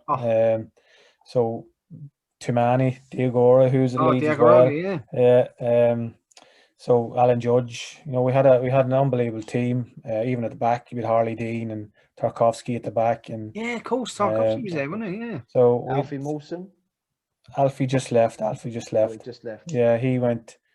It's a strange one. He went to Wickham, and he went from Wickham then to Barnsley, I think. So that was one that definitely got away for Brentford Yeah. anyway. So, but yeah, it was a great season, and it's great that finally you have a season where at the end of it, you achieve something, and you the promotion was unbelievable. And but again, the team we had were, I remember going away to the teams and the games would be over by half time because we were incredible that year. Even the year before that we were quite good as well. We missed out in the playoffs again, so Yeovil beat us. But yeah, Uwe left, Warbs took over, and as I said, he took us to the next level basically, and it proved on the field as well. Yeah.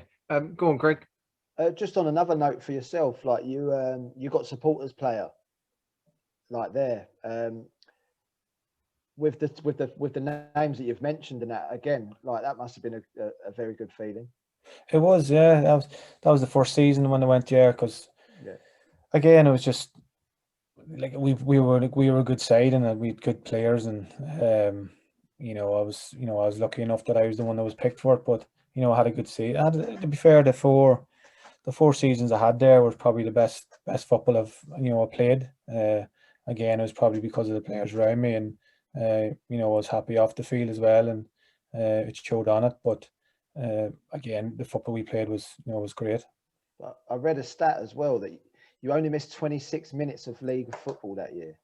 Yeah. I mean, that's some going, phenomenal. especially for having like the injury that you had early in your career and stuff like that. 46 games as well. Yeah. Yeah, I think I could have probably carried on, but I was your man busted me open, so he did that day. I think I was playing at home. I could tell you who done it as well. Not bitter or anything. Stephen Schumacher, I think we were at home, and he opened me up. He did, so he did. But yeah, it was again. I tried to look at the medical staff and the medical team. They know how to look after players off the field, and especially me and my injuries, me knee and stuff. If I ever felt anything, or any of the lads ever felt anything, they wouldn't make you train. You'd have an off day or stuff, or you go on the bike. And as I say, it was a well-run club, and I think that's why they're getting the results on the pitch because of how it's run off it. Yeah, most definitely. And then the following season, once you got up into the Championship, you didn't struggle in there either. No, again we added a few as well, and again our season we were playing some lovely football, so we were, and we just had a kryptonite in Middlesbrough who just seemed to keep beating us. I think we played them 3 times and they beat us 3 times, if I'm not mistaken. And in the playoffs, wasn't it? Yeah, in the playoffs they beat us as well. So it was just one of those things where I think if we had played any of the other teams, we probably would have got to the final. I do believe that, but it's just that the fact that they had beat us, and I think they just had our measure that season, and we didn't really know how to break them down, and so again I was unfortunate. But again, you have Brentford first time in the Championship for a long time, and you get into the semi-final playoff. You take that. Yeah, 100%. Go ahead, Greg. It was just a couple of players that I saw on the list that you played with at Brentford. Berahino. Yeah. And Harry Forrester is another one as well. Good player, mate. I'd seen him a few times, and I was just going to ask you, how good was he? He's in the States now. Yeah, he was he at Rangers for a bit? Yeah, because I liked him. From what I'd seen, I really liked him. I thought that maybe he could have pushed on. Yeah, good player, very good, Harry.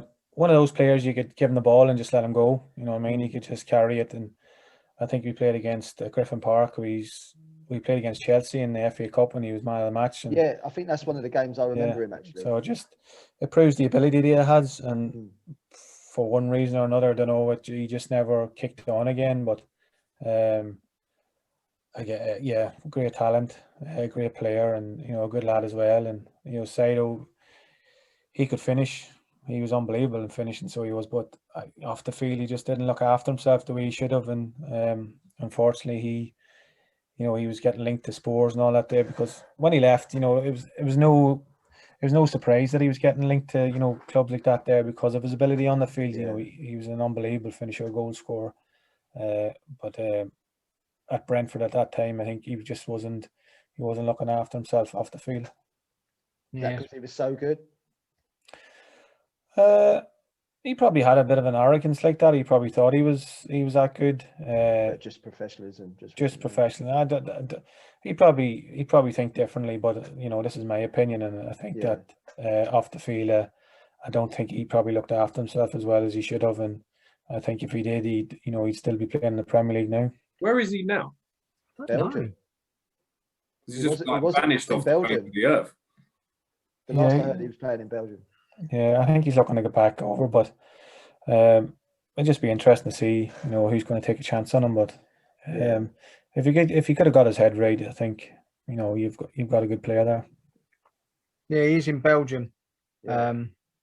Not pulling up any trees by the looks of him. He's only 27 still. You know, I know it's sad. It is because goal scoring wise and finishing wise, he's up there, one of the best. Like so, because he scored a couple of good goals for us at Brentford, so he did. And as I say, I just don't think he looked after himself off it. Crazy. And then following that. Sorry, Greg, you got something? No, so it was just before we moved on from Brentford. Yeah. You just mentioned that game against Chelsea there. Who played on that day, and who really like shone for you on that day? For Chelsea? Just for the Chelsea team. Torres played for them. Frank Lampard played. Obviously, Fernando Torres was unbelievable at Liverpool when he was there. You know, but you know, Frank Lampard was there. He was shit at Chelsea though, wasn't he, Torres? Oh yeah, well, he'd had his best days at Liverpool, didn't he? He still won the Champions League with them then. Yeah, that's true. Who else played? John Terry played. David Luiz played. So they had a pretty decent team, and they scored. And I think they scored in the last 5 minutes or something to draw level with us. Torres scored. So and then we went to Stamford Bridge, and it was the battle was 4-0. Hazard and stuff like that there. So you soon learn what level you're at whenever you go away to Chelsea and see them boys playing, and you know, it's not a bobbly pitch in Grifton Park. So I was going to say get them back on a normal pitch sort of that they're used to. Yeah, no, but there's levels, like, you know what I mean. You soon learn where your level's at, and you know they're on a different level to you know, to me anyway. That's for sure. And then following that loss to Middlesbrough in the playoffs in that season at Brentford in the Championship, your time come to an end at the club, and you ended up moving on to Ipswich Town. Did you want to move? No, I didn't want to move. I just signed a new contract, so I did there just before the end of the season, I think, and then Ward left, and a new manager came in, and new sporting directors came in, and again they had new ideas, and they didn't want me there, so that was it. Who was it who took over from Warburton? Darkhausen or something. Can't even remember him. I think he was managing in Germany or somewhere beforehand, and to be fair, I don't think it was him. I think it was people higher than him that didn't want me there. So, but again, I was called in, and they were honest. You know what I mean? They weren't, you know, they just said that they were going a different direction, and you know, I could find a new club, and that's just the way it went.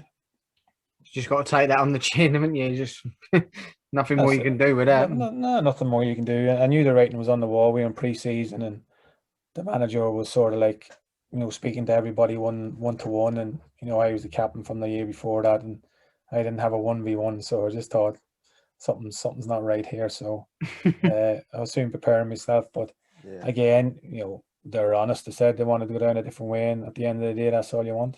Yeah, go on, Matty. I was just gonna say, like, mentally as well, like, especially the career of a footballer must be different to most, where you can be somewhere for 2 or 3 years, feel really settled, and then bang, the management changes, you have to up sticks. How do you, I know you have no choice but to deal with it, but like, you know, you got up probably in your case, you might have had to have uprooted your family. That must be a very difficult thing to deal with. It is, as you say, especially when you have a family and all now, you know, it's a lot easier probably when you're 2021 when it's just yourself and you can up sticks and go. But Yeah. you see a lot of lads now that are settled with families, and they're traveling 2.5 hours, one way to go to train and stuff like that there, because it's not worth them moving the kids from school and stuff like that there. So it is difficult whenever you're a little bit older and stuff, and you've other things, other people to worry about as well. But at the end of the day, you still have to pay the mortgages, and you have to go where whatever club wants you. And so that's just it is difficult though. Yeah, you're quite right. Yeah, you're right, actually, Matt. It is sort of a strange way of life, isn't it? Life of a pro footballer in terms of that, because not many other careers you sort of have to do that. Just you can move from one country to the other, and especially in this day and age where you're never going to get like a one club guy anymore. Them days are finito. Like you'd be surprised if someone sees out a contract these days, like the way it goes. Yeah, it'll be very rare that you'll see like a lad at 29, 30 getting like a 2 or 3 year contract anymore. It'll always be a 1 year contract. So rolling. they're 1 year rolling where they're going to have to move and as you say, move the family away. So they're going to have a small little pool of clubs where they can move to within driving distance and stuff, which becomes difficult as well. So it is getting harder because everybody says it's a young man's game now, but you still need a bit of experience on your side to keep going. When you were playing, especially as well, social media isn't what it is now. This is a bit of an out there comparison, but like you look at Klopp, for example, bloke's just won the Champions League, he's won the league, and people were talking about that he might get sacked. Like, I mean, that's obscene. I know, but that's ridiculous. But like you say, it's the modern game. That's it. You see the radio shows or talk sport and people like are ringing in saying, "Oh, he's lost it." There's some deluded people that are allowed on that talk sport. It's got to be a wind up half the time. That clickbait, mate. Oh yeah, it's listeners, isn't it? That'll get you listeners. That sort of. You better not tell me, Mrs. that she works for them. Yeah, we'll cut that bit. Sorry, Natalie. No, but it's not. That's just the stories that these people, I mean, he ain't going to get the sack. Come on, it's just silliness. Yeah, I know, but like, it's just it's like the modern crazy fan. Everyone's allowed to more than voice their opinion. There's no mute button on people anymore, is there? Like, you can just say, for example, Johnny's on Twitter doing a Q&A. You could have some bloke that, I don't know, just didn't like him for whatever club he played for. You could just batter him over the keyboard. Like, it's just the way it is. Then you see them out looking for photos or something of you. So they never do it to your face. No, but it's harder now, like for young boys coming through the social media side of it. That's why a lot of clubs are appointing like welfare officers and people like that there. Because I'm not surprised. Some of the abuse that they have to deal with is just not warranted. Yeah, it's a disgrace what some people put. It's all right, maybe venting your frustrations on a social media platform, but when you're directly messaging a player and giving them abuse, that ain't right for me. No, and there's a way you don't even have to go on Twitter. Like half of those people, like 10 followers, like who gives a shit what the opinion is? You know what I mean? Always the same one. True. Speak to your mates that's who you're watching it with in the house, and get your frustration out then. But as soon as you put it across, as you say, you're tagging somebody like. A lot of players say, "Oh, we don't read any of that stuff," but they do read it. They do, of course they do. Yeah, of course, they do read it. It would be hard not to, wouldn't it? Like, let's be fair. It's like they sort of they're being told, to get off social media and all that, but social media also gives them a platform themselves to go on and do other things. Correct. Promote their other ventures and stuff like that. So it's not. Yes, that side of it is terrible, and it shouldn't even be allowed, but it is allowing them also as well to profit in different ways. 100%. There is good points. There definitely is. Look, if somebody's annoying you, all you have to do is block them. Like at the end of the day, so I've blocked many a person, so I'm used to it. We could do what Curtis Woodhouse done and rock up to his house. Remember? I read that. That was fantastic. Didn't he drive like 2 hours to the bloke? Yeah. That's amazing. Unbelievable. That's brilliant. But then you moved over to Ipswich with Mick McCarthy. Did you have Mick in the Ireland team as well? Did you know him beforehand? No, I could have went to Wolves were after me when I was at Leeds. right. Whenever Wisey was manager at the time, and Mick rang up Leeds and asked them, could basically sign for them, and transfer fee was a bit high, so never happened. So that was one of the pluses of going to Ipswich. I probably rushed into it a bit. Probably should have. I should have probably stayed at Brentford for a while, and sat in and got fit that way and trained that way and see what happened. If people might change their opinion and all, but I had a couple of good seasons and I was relevant then, so I didn't want to be ending up sitting in the reserves or playing 23s football and people saying, "Oh, where's Jonathan Douglas? Is he still playing?" Or So Ipswich came knocking, and still, again, a big club as well. So the opportunity to play under Mick McCarthy was definitely a plus anyway. But in hindsight now, I should have waited and seen what else happened. Well, at your time, obviously, one of our ex interviewees, Jay Tab, was there at Ipswich, and we spoke to him sort of about his time there and some of the players and staff and everything there. Mick McCarthy, I think he's a great manager. You can see now what he's doing since he's took over at Cardiff. Yeah, Cardiff, yeah. Unbelievable. Yeah. And I mentioned to Jay at the time, sort of on such a small budget, what he managed at Ipswich, just keeping them even in the league, let alone sort of challenging in playoffs and that sort of level in that division. How well of a job do you think he done, and what was he like as a manager to work for? Well, you don't really know how well of a job he's done until he leaves, and they end up in League One, and they're, I don't know what they are now. They've just got rid of Paul Lambert, I think. So this is probably the third manager since Mick left. I think something ridiculous like they've appointed someone today, haven't they? Yeah, Paul Cook's gone there. I think I think the most he spent was something 170 grand or something on Adam Webster, who they ended up selling for 11 or 12 million to Brighton. So I think what he done is incredible. They got to the playoffs. They went to the playoffs the same years when I was at Brentford. We went to the playoff. They lost the semi-final and we did.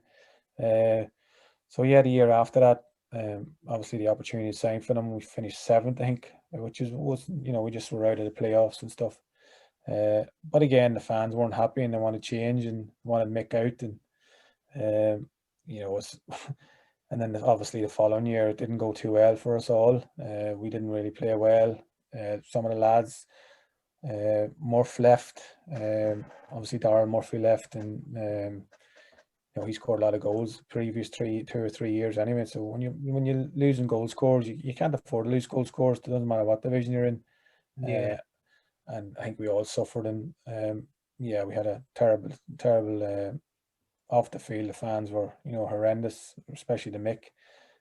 But it was very difficult. Go on, Greg. Again, mate, just like a list of players that you sort of played with there.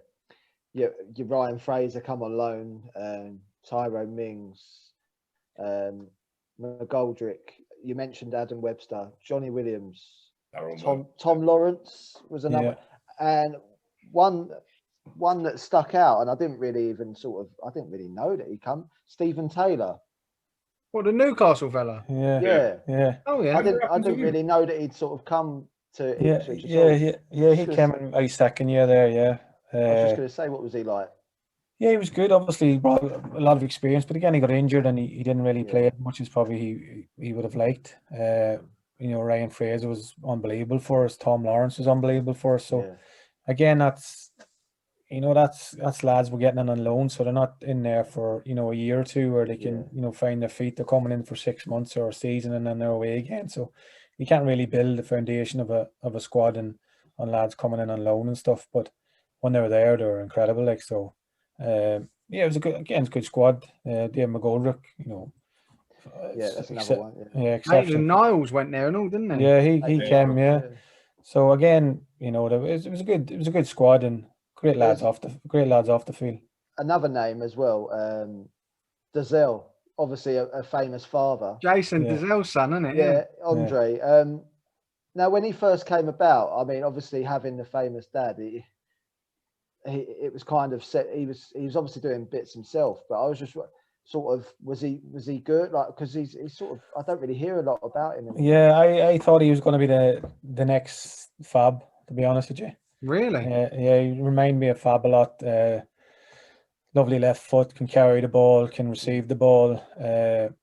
And then he started getting into the first team and doing quite well. And I think he ruptured his cruciate last season, so he was probably out for a year with that.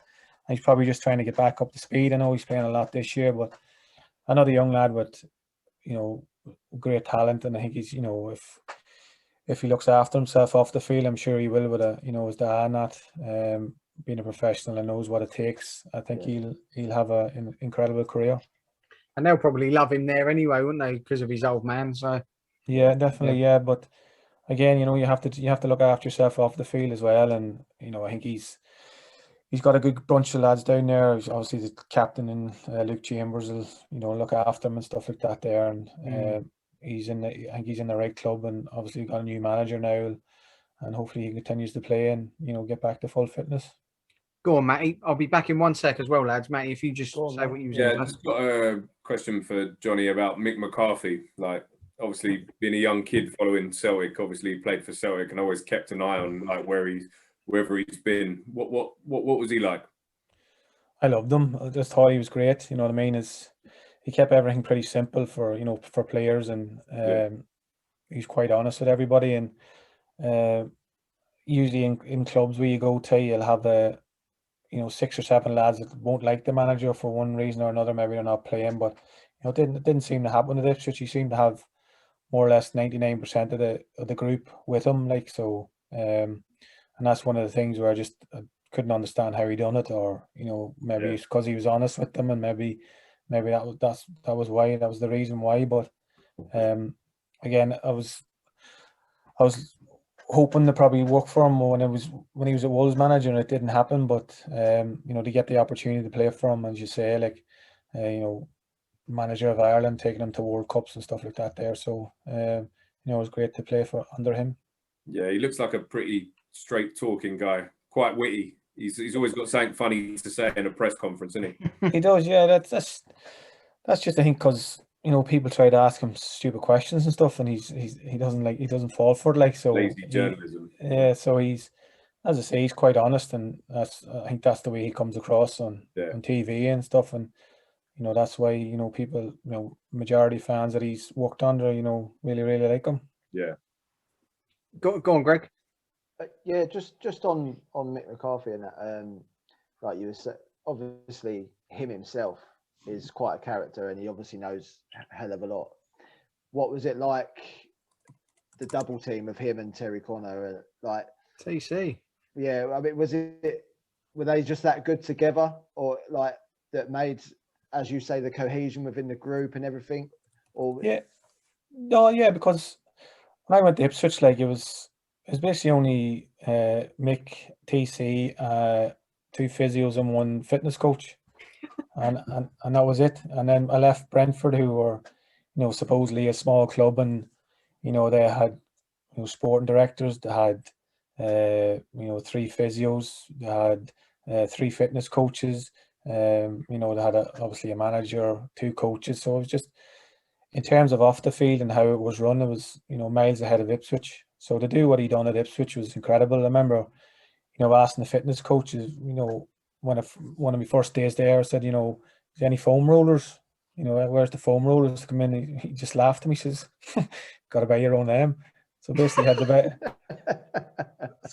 So I had to buy. Well, I had one anyway, but it was at home, and I was expecting somebody at a club like them to have their own foam rollers and stuff. So that was basically the finances that they had off the field. The fitness coach was great, with the lads as well, and any gym gear or basically anything that he needed, it had to come out of his back pocket, and he had the invoice and try and get money that way, which I thought it was incredible. Like, so TC used to be the bearer of bad news. He used to be the man to come in and tell you that the gaffer wants you in, and whenever that happens, you just knew that you're not playing today. So it got to the stage in the second year where we thought, TC, doesn't matter, forget about it. You don't need to call me in. So they work well together, and it's no surprise that they're still doing well now with Cardiff. Yeah, they're flying at the minute, aren't They they? are, mate. They're winning Yeah. tonight as well, 3-0. And I think they Wow. go up this year. I really do. Since he Wow. took over, they're on fire. Yeah, Just, I think it suits him, that team. I know Yeah.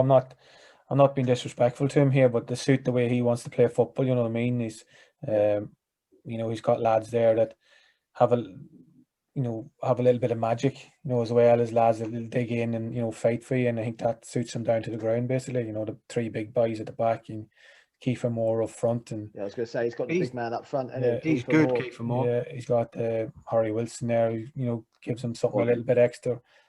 Johnny Williams is there as well, so he's got lads that can play football as well as dig in and fight for you. You played with Kiefer Moore at Ipswich. I did, yeah. It was funny because I think Mick let him go. So wow. I bet he loved that then when he signed for Cardiff. Yeah, Well, Mick, I think so. Well, he must have, because when I was there, Keith was there, and then he left to go to, I think he went to Barnsley, I think, after that, and done really well, and he went somewhere else after that. But Was it Wigan he was at as well? Yeah, it could have been Wigan, yeah. Could have been Barnsley and Wigan, or Wigan and Barnsley, but again, scores goals. I never heard of him, sort of, until I was watching Wales. And all of a sudden, I've seen this geezer come on. I was like, it's the Welsh Peter Crouch. Like, he's massive, fucking massive. Like, I was like, who is he? And then all of a sudden now, I just hear his name all the time. Like, obviously. Yeah, but he's got a bit as well, and with his feet, like he's got good feet. He holds the ball up well. He's not just your typical target man. You just hit it up high, and he heads everything. He's got a bit of everything, so he has got a bit of pace. Was he a young man well. when obviously Mick let him go? Was he young? I don't know who we signed him from. We signed him from somewhere, and then he came in, and he just, I suppose, with Darren Murphy there, and you Dave McGoldrick there, and Freddie Sears there, it was hard probably for him to get in, and things weren't going well, so maybe you couldn't really take the chance in throwing him in. Maybe you should have, on hindsight, maybe you should have kept him, maybe trusted him and threw him in, because he's went on and done well wherever he's went. Yeah. And then, well, like you said, in your second season at Ipswich, you was talking to TC a lot, so not getting as much game time as you would like. So when that season came to an end, did you get offered another contract, or was that just sort of? I knew it was done then, so I did. And to be fair, as I say, he was honest, Mick.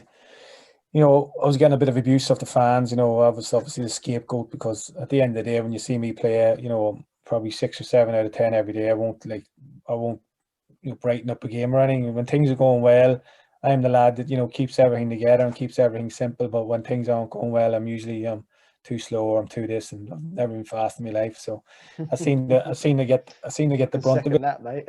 So I used to get the brunt of it, but and Mick was brilliant with me. He knew that I didn't really need it at that time in my career. It was coming to the end, and he'd say to me, you don't need to come, or you don't need to travel, because he used to make most of the first team travel away games, and he never made me travel. He'd send me home to Ireland, and he'd say, take a few days off, and see you on Tuesday or Wednesday. So for that, I'm grateful as well, because when things aren't going well, and you're getting, as you said, with social media, you're getting dogs abuse, and I was going in the training just thinking, I can't be bothered going in the training today. I don't want this. You know what I mean? I don't need this. And so yeah, it was a difficult time, but again, it was one of those ones where you just realize that what you had beforehand. You're 20 odd years as a professional, and if you've 6 months of basically 6 months of shit out of 20 years, you take that. So yeah, I was lucky. Right. I was lucky enough. Fair enough, mate. And obviously, before we sort of tie everything up, during your career, you managed to represent Republic of Ireland, getting eight caps, and obviously it's every young boy's dream, isn't it, to represent their country? Yeah. What was that like? That feeling? That must be something special. It's incredible. Like as I mentioned before, I'm from Clonus, which is probably a big Gaelic town. It's more like, obviously, the Ulster finals played there, so I grew up loving Gaelic and stuff, and every young boys from Monaghan and Clonus dream was probably to play at Croke Park for Monaghan. So my next best thing is probably playing for Ireland in Croke Park, which I've done that. So and the importance of the game, being a first soccer game on a Gaelic field for forever really. and plus you have 82,000 fans in there, and it's just, you know, it's incredible. Like, and you're standing up for the national anthem, and you just picturing your family in the crowd, and you know, your mum and your dad and your brothers and sisters, and you just think this is amazing. Like, you know what I mean? Can't get much better than this. So again, I was very lucky and very privileged to, you know, to play for my country. Some players in that team as well back then, mate. Was Roy Keane ever involved in any of the squads you was involved in? Roy came to after was it 2002 he walked out the World Cup? Yeah. So I think he came back in probably 2004. So I would have been in his first squad that he came back when Brian Kerr was manager. Again, you had when you was a kid as well. Yeah, again, whenever you see boys like that training, like the level, like, you know what I mean, you're just happy to be there, you know what I mean? You can't call yourself a professional footballer whenever Roy Keane's around, because he's just on another level to anybody, and that wasn't just me. He was on another level to anybody there, and you know, he's coming to probably, I don't know how old he was. He's probably, you know, his early 30s, maybe coming to the end. So, but again, if you ever wanted anything, you ever wanted to ask him a question, he was always happy to talk to you and you know, give you advice and stuff, because I was at Blackburn at that time, and I think Blackburn were going to offer me a new contract, and I was thinking, you know, whether to sign it or not, because I wanted to start playing. And I asked him, and he just said, "Do you think you'll play for them?" And I said, "Yeah." I said, "Well, just believe in yourself then and go for it." So like stuff like that, there, you just think, you know, it's great coming from him. Fair play to you for asking him. And I don't think I'd have had the bottle. That's the thing. He was approachable, though. You know, he is a hard man when he's training and when he's playing, but you know, he is very approachable, and I think his sense of humor comes across when he's on TV. Like, you know what I mean? Yeah. He says it how it is, and you know, he says it with a bit of a glint in his eye. You know what I mean? But and that's just how he is. You know what I mean? He has got, you know, a lot of sense of humor.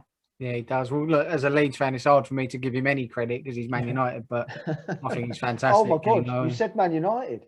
Well, yeah, I know, but they had a scum, didn't they? You feel the same, Greg. Come on, mate. Yeah, I know, but you don't normally call them Man United. I'm trying to be a little bit professional, right? All right. Go on, Greg. Over to you as well, mate. Just going back to your Ireland days, mate. Like, so Staunton was your manager. Yeah. Brian Kerr first, then Staunton. Oh, okay. So okay. He was at Leeds as well. Was he with you? Yeah, he came with McAllister. That's right. Yeah. Obviously, I mean, playing for Liverpool and that. Well, both of them. But obviously, what was he like as a manager, Staunton? He obviously new to the job. Like, it was a big job for him. Representing your country doesn't matter. You know, you could have 20 years experience or no experience. It's still going to be a hell of a big job for you. Like, and we had some decent results, some good results. Obviously, Czech Republic drew 1-1. In that qualifier, we were unlucky, basically. You know, beat Wales at Croke Park, beat Slovakia, drew away to Slovakia. And then he had, you know, he had some experience in with him coaching and stuff like that there. So I enjoyed Stan. You know what I mean? You say he was an ex-Liverpool player as well. Yeah. Over 100 caps for his country. So. You know, I won't have anything bad to say about him. I thought he was good for me. Phenomenal player as well, mate. Yeah, very good player. Matty, over to you, mate. Yeah, just wanted to ask. Obviously, you did play with some very good players in that Ireland squad. Aidan McGeady, he must have been in the squad when you were in the squad. He just phenomenal talent. Like, should have achieved more, mate. Especially up the road, like the amount of skill he had on the ball, like the things he could do. There was just, I don't think there was players in the league that could do what he did. What was it like to play with him? Again, he was another boy. You just give him the ball and let him go away with it. So, he's one of them lads. When you're getting in the 7-a-side or 5-a-side teams, you hope he's with you than against you, because stand next to him. Not make central. Yeah, he could make an arsehole of you pretty easy. But again, he's, as you say, incredible talent, and never seen anybody with feet like him all my life. You know, the way he dribbles with the ball, both feet. You don't know which way he's going to go, and I think he's having a really good year this year with Sunderland. So he is. And he probably had about 10 assists in the last 3 or 4 games. So I believe he's still there. Yeah, he's been there for a while, hasn't he? Yeah, still there. I think the previous manager was trying to get him out the door, but obviously Lee Johnson's gone in there and taking a shine to him, and he's one of those players that you'd have a big voice off the field. So as a manager, you might as well use him on it, because you're going to get a lot more of him on it and off it if if you're on side with him. That's brilliant. And then, go on, Greg. So again, just like sort of players that you played against for Ireland in a couple of games there, like the Czech Republic, Milan Baros, Rosicky, Petr Cech. I don't know if you got any. I don't know if you got forward that far to get near him or put a shot on him. But I mean, how good was he? I should have scored that day. I missed a good chance to do it 5 minutes in, maybe 6 minutes in. He pulled off a good save. Tried to give him the eyes, and his big toe just stopped tennis rackets, fucking hands, isn't he? Yeah, no, his big toe got me, but I should have scored. Again, great atmosphere at Lansdowne. I was the old Lansdowne back then. Again, I was probably my first competitive start maybe in the European Championship. Yeah, the Czech Republic was a great experience again. Playing alongside Lee Carsley, who was centre midfield with me that time. Yeah. Another experienced player, and another boy you can just learn off. So, it was good. Got Rosiski's top as well after it, so it was a nice little bonus as well. Who's the biggest name on like shirts you got? Who's the biggest name? I've got Thierry's, Makalele's. Jesus. They're probably that'd do. Drop the mic. A man that gets a position named after him, the Makalele role. Yeah, says it all. Says it all, really, doesn't it? It's actually the Calvin Phillips. Sorry. No. This isn't the Leeds podcast, mate. You can't compare Makalele and Calvin Phillips. I'm sorry.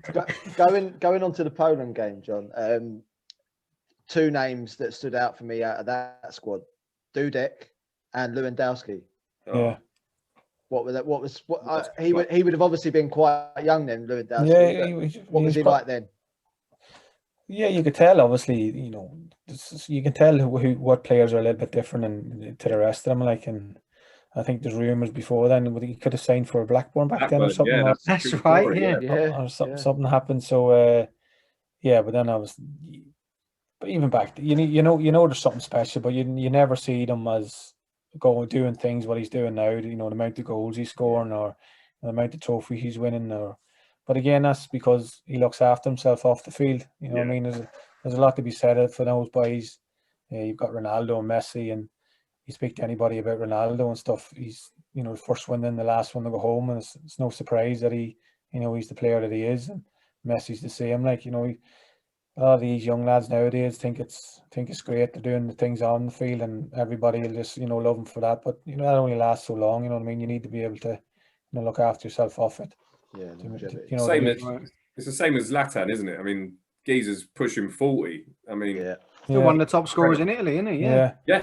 But then you see the stuff that he does off it. He's doing yoga and Pilates and kickboxing, and Bradfield was the same. He was playing until he was 40s, and every day you'd see him in the gym and he'd be doing yoga and stuff like that. You got to be before his time as well doing that. That's used to be laughed about all that, doing yoga, doing the ballet and stuff like that. Yeah, it was it. But that's why they're the top players, because they put everything in. They don't just rely on their talent to get them through, and they do everything off the field as well. No, you've got to admire it. And then just to finish the interview off, we're just going to run through questions sort of based on your whole career. Okay. So first one was best player you've played with. I think you've already answered it, but Two guy. Yeah. He was just. I've never seen anybody play football the way he plays and how easy he makes it. And I went through my career where I wasn't quicker than a lot of players, but I knew I was quicker than him. But I still couldn't get near him. Like, I just thought he was on a different level than anybody else. What was his brand anyway, John? His what? Sorry. What was his brand? I have no idea. I just knew he used to come out like, tonight, Matthew, I'm going to be big puff of smoke.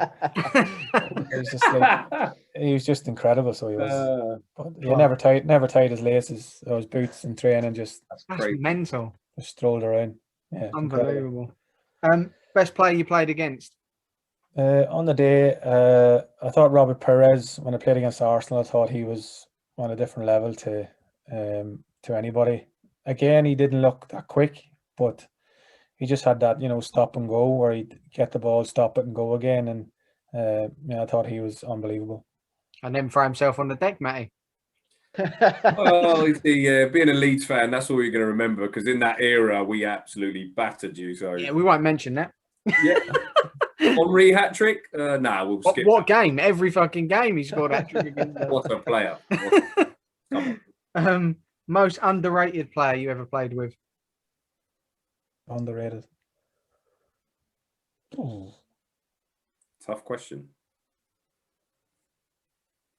Was underrated? Do you know what? I think Johnny Howson probably didn't get the respect that he should have got.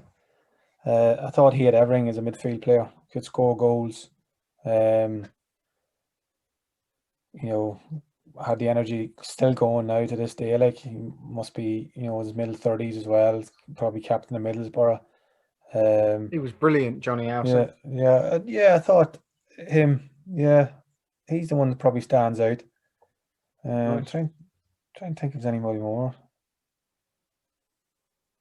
No, I think no. David McGoldrick, I think, for Ipswich as well, doesn't get the credit he deserves. Especially with for some strange reason or another, when Martin O'Neill was manager, he wasn't playing, or you know, he was left out of the squad, and I just thought he was the most probably naturally gifted, you know, footballer that Ireland probably had at that time. I know they had Wes Houlihan before, was probably similar, you know, technically very good. I think David McGoldrick should have got a lot more caps than what he did. Worst trainer? Mark Hughes. No hesitation. No, yeah, straight in. If you asked anybody that played with him, they'd probably say the same thing. But again, had this switch that he could flick, and he was, as I say, he was, you know, played centre midfield in the cup final for Blackburn against Spurs, and you know, he was man of the match. So, you know, and obviously played for Barcelona and Manchester United, and you know, Get away with it. Yeah, so he done all right for himself. He didn't have a bad career. No. Hardest player you played with? Hardest player. Craig Short. Yeah. For Blackburn. Probably Beast. 6'4" height, 6'4" width, built like a brick shit house. Was just a monster, and as a great lad as well. And he just the way he went about his game, you know, and training as well. Training, he treated as like games, like him. If he wanted to run over you, he'd run over you, and there's nothing you can do about it. Hardest player you played against? Hardest player.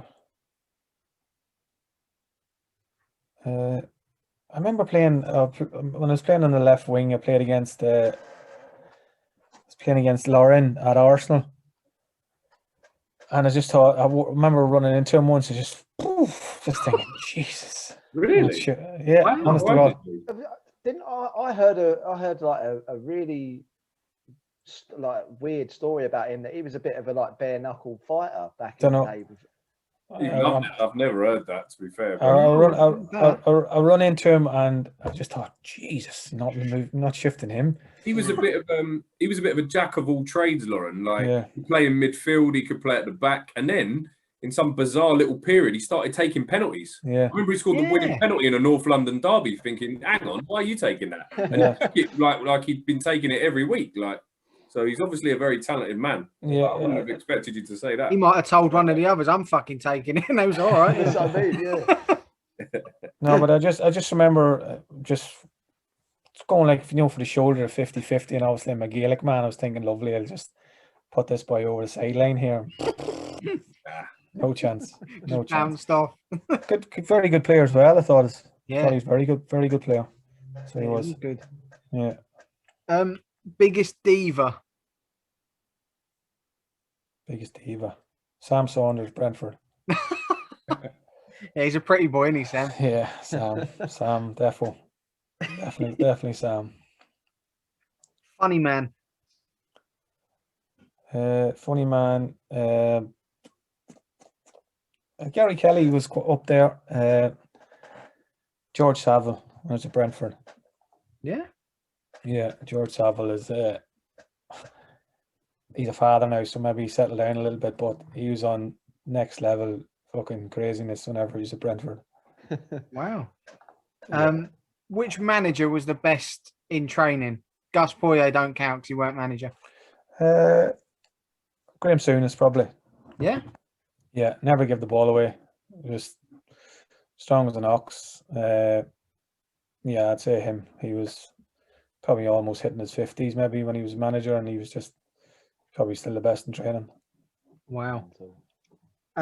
Worst dressing room music taste.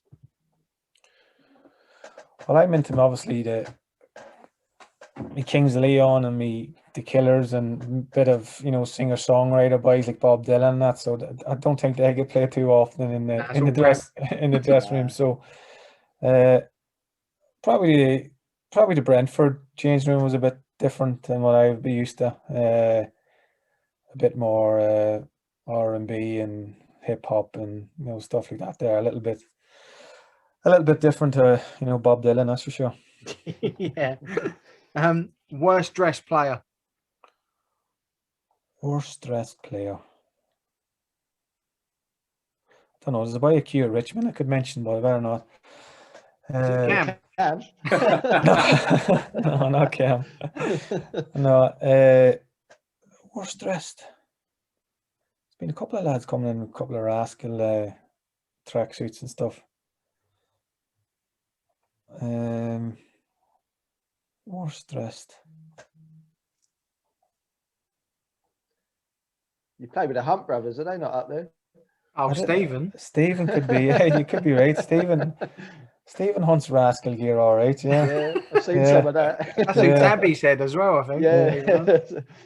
Yeah, Stephen. Although was it like bucket hats and flower shirts, that sort of? Although when I was at him, it was usually I'd only see him dressed in his normal gear when the day he comes or the day he leaves, because it was Ireland, so he'd have his Ireland tracksuit on most of the time. So I've definitely seen him in nights out where I thought that's a little bit different, Hunty. Yeah, nobody comes to the top of my head. Nobody comes to the top of my head. We'll go with Huntley then. We'll put Stephen Hunt down. Best singer in one of the like traditions of new players singing. David Lucas. When Really? I went to Swindon, he's got some pipes on him. Bloody hell. Yeah, 100%. And the thing is, after we were at Swindon, fucking I had to end up going after him. Oh no. Oh, Just what you need. I didn't know. I'm probably the same as you. What you thought there? I was thinking, yeah, you go on up front. What did you sing? Ain't No Sunshine with Bill Withers. Oh, hello. How's that go? Don't be shy, Johnny. Don't be shy. It's on Spotify. Well played. Available on all platforms. Yeah, but no, Dave Lucas was, very, very good. But obviously, you go away with Ireland, and you have Andy Reid in the guitar singing. Shane Long is a different Jay level. said that. Jay said Longy, yeah.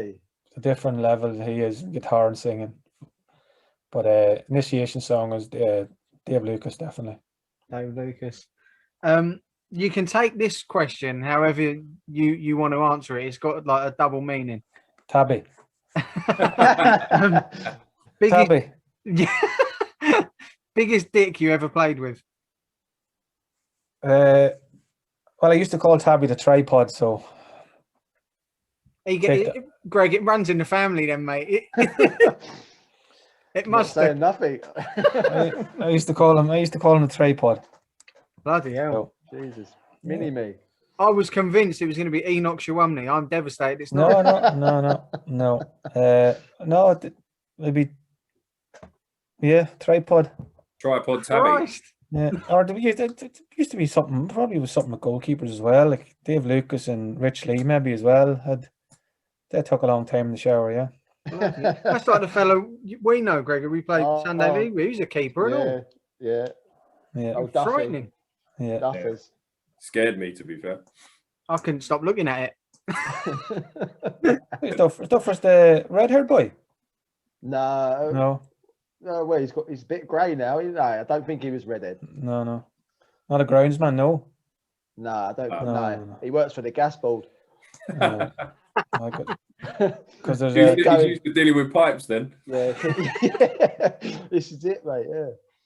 Yeah. And then Yeah, sorry, Johnny, go on, mate. No, I was just saying that's Tabby used to be the tripod. Bloody hell. That must be what stunted his growth then, Greg. Through in other areas. Yeah. I'll take that, to be fair. Yeah. Best mates in football, and can you get them on the podcast for us? Best mates in football. And Sam Saunders is probably one of my best. Dave Lucas, Alan Sheehan. I could try and get Alan Sheehan on. Alan Sheehan be Any of them would be blinding, yeah. Yeah. I'll try and Alan Sheehan be good to talk to. He's a good lad as well. So Cool. any of those boys. But if you ever think anybody, just give us a shout. No, try Oh, my best mate, to get them on. anyone who's wore a Leeds shirt, I'll have. Oh, here we go. Vieira Makalele. Would you want Yeah. Andy? Why don't you get, Maybe Lauren fancies it after the gym set. try and get Andy Hughes on for you if you love him that much. Oh, mate, if you could get Hughesy, yeah, I'm all over that. That'd be unreal. I love that, man. So is this a Leeds podcast or just? Yeah, it is, yeah. Absolutely not. Yeah. It's not a Leeds podcast. It No. We try and be like down the middle, but look We're at trying him, to branch sitting out, you know, but he's, you know what I mean? He's doing a good job of it. So. even sitting in Ellen Road. Look. Yeah, look, he's What can I say? It's the closest I can get at the moment. Yeah, that was brilliant, Johnny. That brings our chat to an end, mate. Boys, have you got anything else you wanted to? No, Yeah, just to brilliant, ask, mate. Thanks very much for coming on, Johnny. Absolute pleasure. Pleasure, lads. No That problem was at all. blinding, mate. Really enjoyed it. Thank you for that. No problem. Can you sing us out?